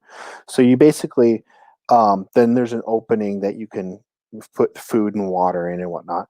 So basically there's this one sort of knot, and with a really good strike of a blade or something, you can cut that open and then open up the cage. And the thing is sort of like tethered on a leash inside too, because it's still kind of dangerous. It's got claws and mouth. It's just not as large. Like was said earlier, it's basically double the size of an Ewok at this point. It's pretty young. So you guys cut it, open it. But I feel like you're doing something dangerous now. Wait a second, but I will roll for this. But Yeah. I would cut the leash from outside, if that's possible, before getting open the cage door, because running in and cutting the leash is pretty. Ooh. No. I'll do that first. Got to open the door, and then but I have to roll. Yeah, roll for do something dangerous. Roll plus focus. Focus. Oh wow, I've rolled a 3. So no, that didn't go that well. So you're gonna take that experience? I'm taking that. Yeah, what else can I do? I mean, it's a 3. So here's what I think happens. So you're doing what the smart thing is, right? You're gonna cut the leash through the hole on the outside and the door opens up. The thing realizes it's free, and I'm gonna say on its getting out, you fall off, right? And on top of it. And so now it's running up the stairs with you on its back towards the parents. And the guard is yelling after you, like, "Wait for me!" as he's trying to catch up to you. So you're trying not to squeal. Failing. And then I feel like if this is appropriate, like, how are you handling the chief? Is one of you physically arresting him and holding him here, or just saying we're going to come back for you? I don't know if you're worried if he's going to try to flee or anything. But at some point, this creature and with Thrucraw on it is going to be rushing past the entrance to the chamber that you're in. So tell me what's going on in that chamber before that happens. I don't think I would physically detain the chief, but perhaps stand kind of in the way and not let the chief escape immediately to like round up any guards. Okay. How about you, Mehmet? I suspect I'm like, my immediate impulse is to physically arrest the chief. Okay. But I think I hold back from doing that immediately because there's just too much stuff going on at the moment. So I think I think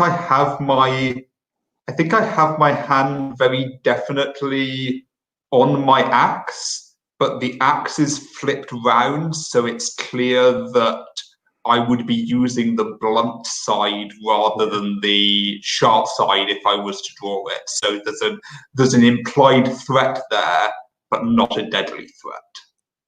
Awesome. Okay. So you've got the situation at sort of a standstill there. And then you hear the growl of this animal and maybe the muffled scream of your companion go by as it goes up the stairs.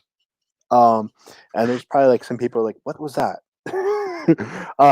And then through cry, you're holding on because if you let go, you'll probably Yeah. drop down a series of stairs and be banged up. You're holding on, and there's this giant arm like at the doorway, and then it pulls back, and you see this face like, and it's you may or may not be able to say, but it's like sniffing, and then its tone, its screams are changing. It's more of a like this gruntal thing, and you're just riding it. It's going up, and the rain is not as severe as it was even just a half an hour ago, and it comes tearing out of the hole. Can I Basically, please get off it before it encounters its parent? yes, Because I don't yes, mind. Because yes, being banged up by the stairs seems okay. that's That fine. will hurt, but Yep. being eaten by a Gorex, So, it, do you want to no, depart before it exits the cave or after it exits the cave? before it exits Okay. the cave, Yep. because there is the Papa or Mama Gorex. Yep. So no, roll do no, something no. dangerous again. Yeah, I mean, I'm fine with you just saying you take Oh some yeah, damage because yeah, I had my roll yeah. before, and You're that will just be okay. you're gonna take 2 harm from rolling Okay. off onto some Yeah. stone stairs, Okay. but I'll you're do that. yeah, and the way is completely open. The pup comes out and is reunited with its parent, and they're sniffing each other. They're like checking out each other. They're in the middle of that reorienting situation. So through cry, you pick yourself up. What are you doing next? I mean, the way is open, but the big Gorex can't get in at us, right? It can reach down, but it can't Yeah. actually enter into the cavern. It's just too big. Okay. And the little one wouldn't do it by itself because it's just a pup. Not unless right? there's food or something down there that it got hungry There- for. There is, but we can take care of a baby Gorex. Oh gosh, I am going down. We need more problem-solving people here. Okay, so you go back down. Okay. Yeah, So- I look back down but I'm going in a hurry because we need to seal the passage in some way. Sure. So I feel like we can kind of cut and move forward a little bit, especially since it's almost 4 o'clock. Yeah. So I'm gonna say it's like a day or so later, maybe, and the rain has stopped. The Gorox is gone. And so now we're dealing with the consequences. And I'm fine with it being above ground or down in that chamber, which whatever works for everyone. Well, good. Bye, Gorox. Come again. No, don't come again.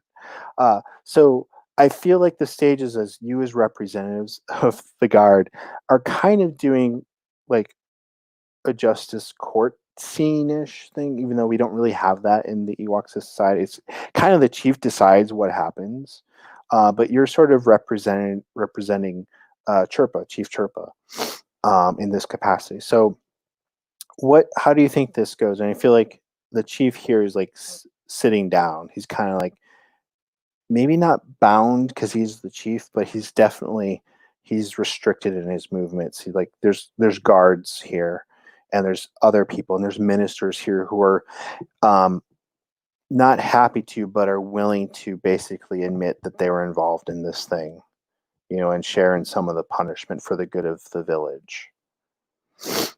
So who would kind of like take ownership of the proceedings here, of the three of you? Magi. All right, you've been elected.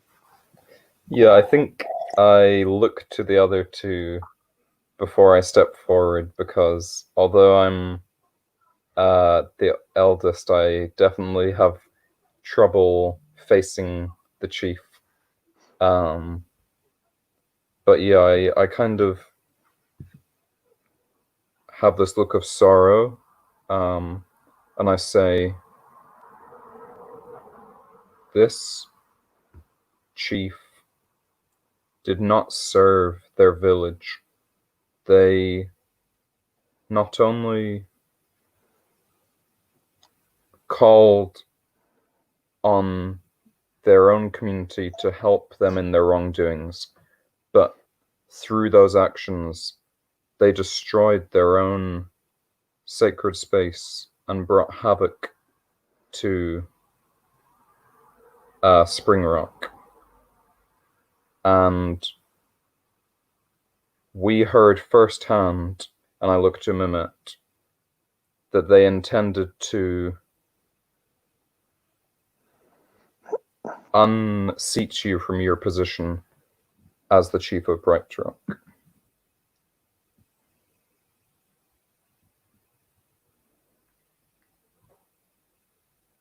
And I think at that point, maybe I hold up a piece of the Springrock, the like fountain, the well, Mhm.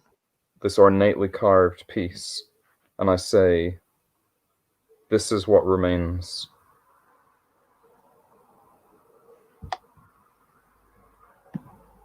Awesome. Is anyone else going to kind of like speak for or against whatever's going on here from the guard here? I would like to, at the appropriate point, suggest it's half a punishment, half a rehabilitation, and I want to. I speak up and say that looking at the other elders of the village, that is there a procedure for stripping a chief of their title in these sort of circumstances? I would just say that they don't know of one. My guess is that there probably is something, but feel free to recommend, something. Maybe Chief Chirpa has mentioned something to Mimit. Mm-hmm. Yeah, so I think that it's almost it's a sacred type ritual. It's political and also religious in nature, and I'm trying to think what that would look like. I think that. Sabine's Do you want to look at the suggested- comments? That's a great suggestion. Oh yes, yes. I think that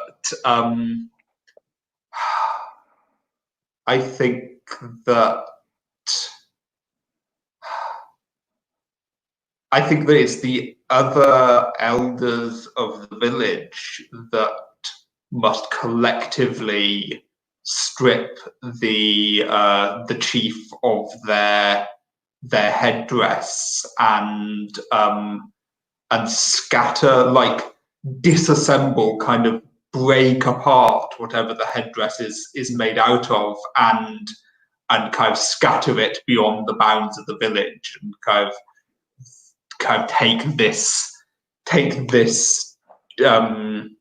delinquent chief status kind of back to almost kind of pre-adult status. And they then have to undergo a trial in order to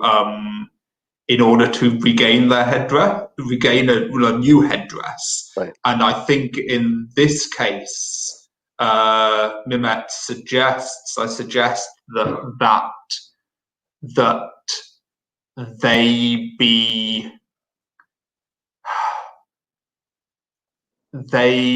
be put in charge of the most difficult manual labor of rebuilding what was destroyed by the Goraks. So this kind of they're toiling to rebuild what their lust for power kind of led them to destroy. That's awesome. That's really cool. Here's what I think might be interesting. Have Magi roll convince them, and I feel like this is all really good. So I feel like helping out is what Mimit's doing.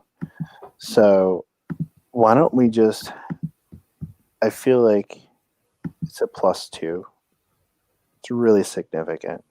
I think it's Okay. very damning, and you're not using murder. You're not even banishing him. Like, you're trying to like work with the problem and like you said, rehabilitate. So you're trying to like work the solution. Yeah, exactly. Restorative justice. Thank you. So we'll have our Magi here take the lead on this. Okay. 4, and then I have a +1, and the +2, so 7, I believe. 7. Yeah. Okay.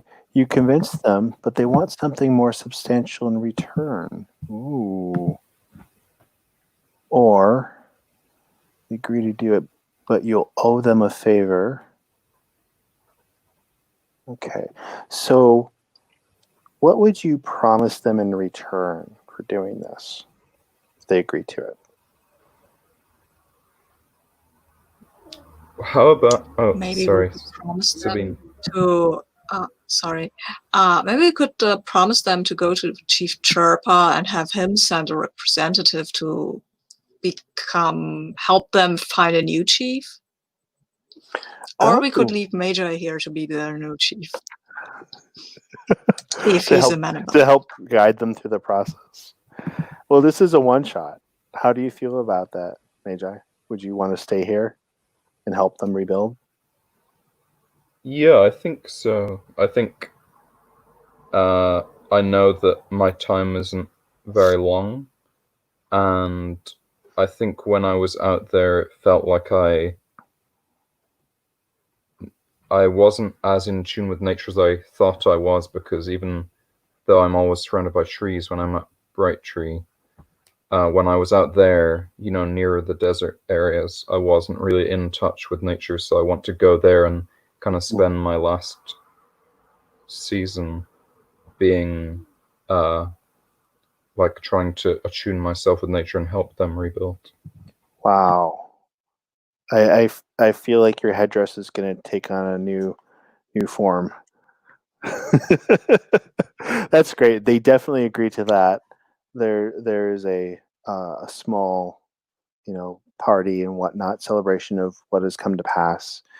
And so let's just do a quick sort of like montage thing, either an overview of things that are happening, or like a small scene with your character in the near or distant future. Let's just kind of go around and do something to close this off.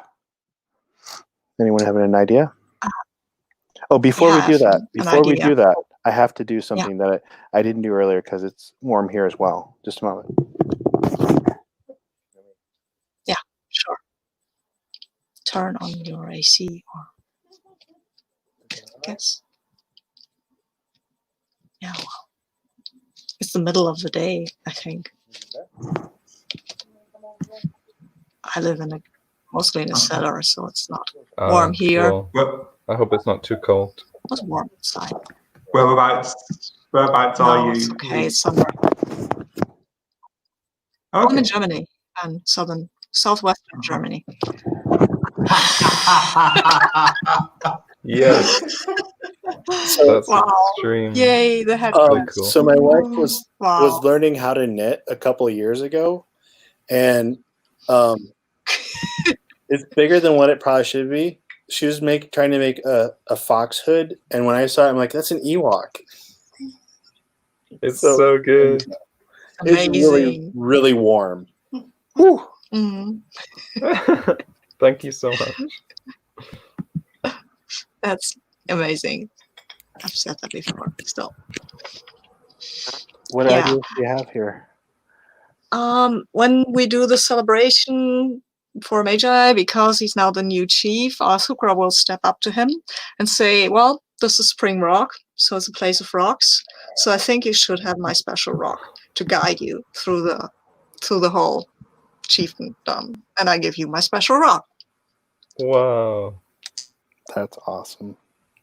And I think I want to lead on from that and say this is a scene in the distant future, and it's Magi's last day before they pass and become a spirit, and they've finally rebuilt the spring, and all of the ornate stonework has been replaced, but there's a slot in the center that I kind of push the rock that Thukra gave me, and it completes the spring, and you can see through the water the light from the rock kind of like emanates. Oh wow! And then I kind of go back, and I sit next to the river, next to the spring, and I can finally hear like everything around me when I listen to it, because I'm kind of in tune with it. That's beautiful. Wow. I think that part of how I help Magi at the kind of key point where is I also offer to stay in Springrock, because I realized that part of the reason that things got so bad there, and in multiple ways, is because the guard doesn't have very much reach out there yet. So I volunteer to start a guard outpost in Springrock, and so there's a permanent presence there, so that things don't come to a head again. And kind of looking further into the future, I think we see Mimette on a patrol with some young guard members, and at Mimette's right hand, being mentored, is Kanash with a kind of full-sized spear this time, but very clearly modeled after the arrow that was given to her on that fateful day. That's awesome.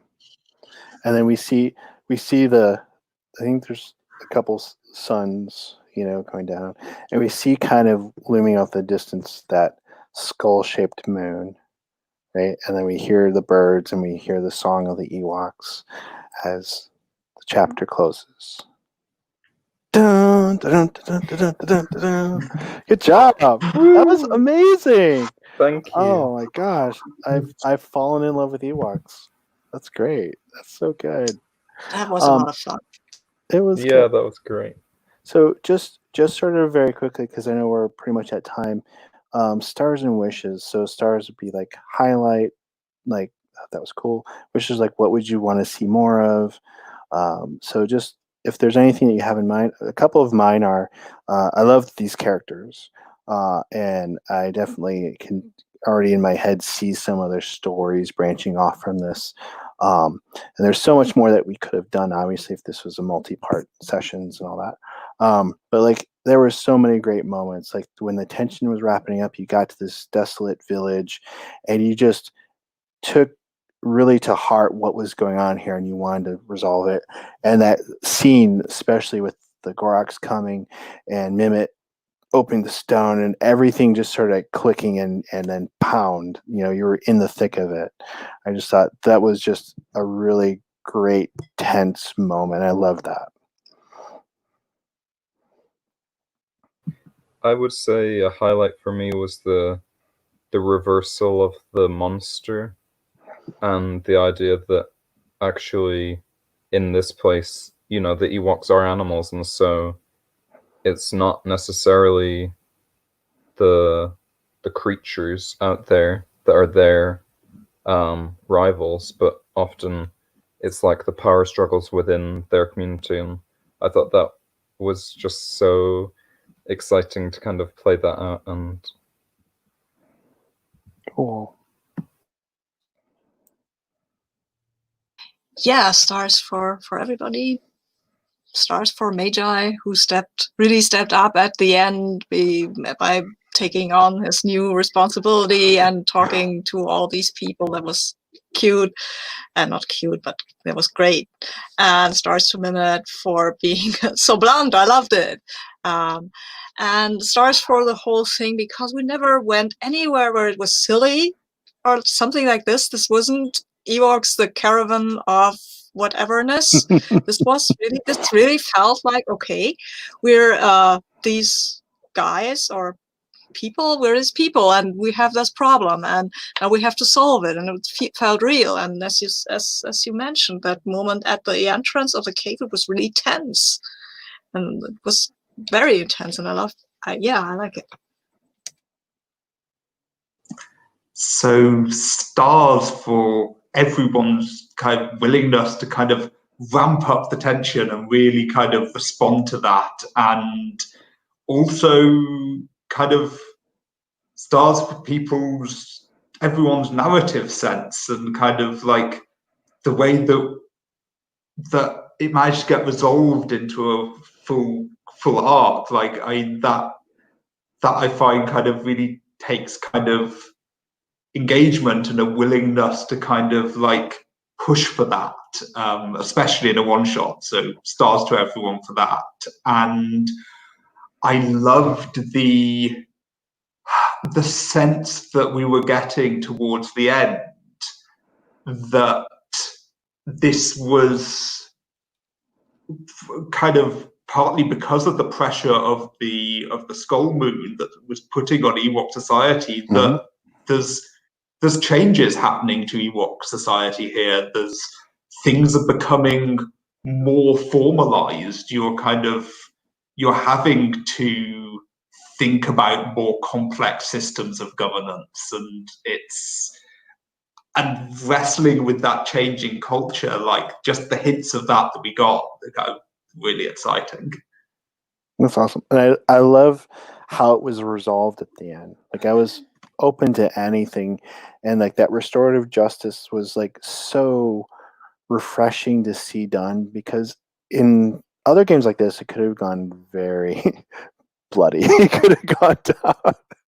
And I just really felt that was in the spirit of the guy. Like, every step, like all of you were very much, I think this was the tone I was trying to strike for, is like, you're part of the land, right? Kind of like when Magi was saying, like, I think it was Magi saying, you're in my stuff, right? Like there's not a clear distinction, but it's happening, right? Like, this is my village versus this is our community. And I like your compassion towards the details with the artistry, and like it felt like a living, breathing world and community of people who really cared about what was going on. And I thought that was really special. Thank you all. Thank you very much. Thank you. So this concludes our session of Ewok Guard, and please check out the Gauntlet. We look forward to playing with you and sharing our gaming experiences. Thank you all so much, and we'll hopefully see you again later. Take care.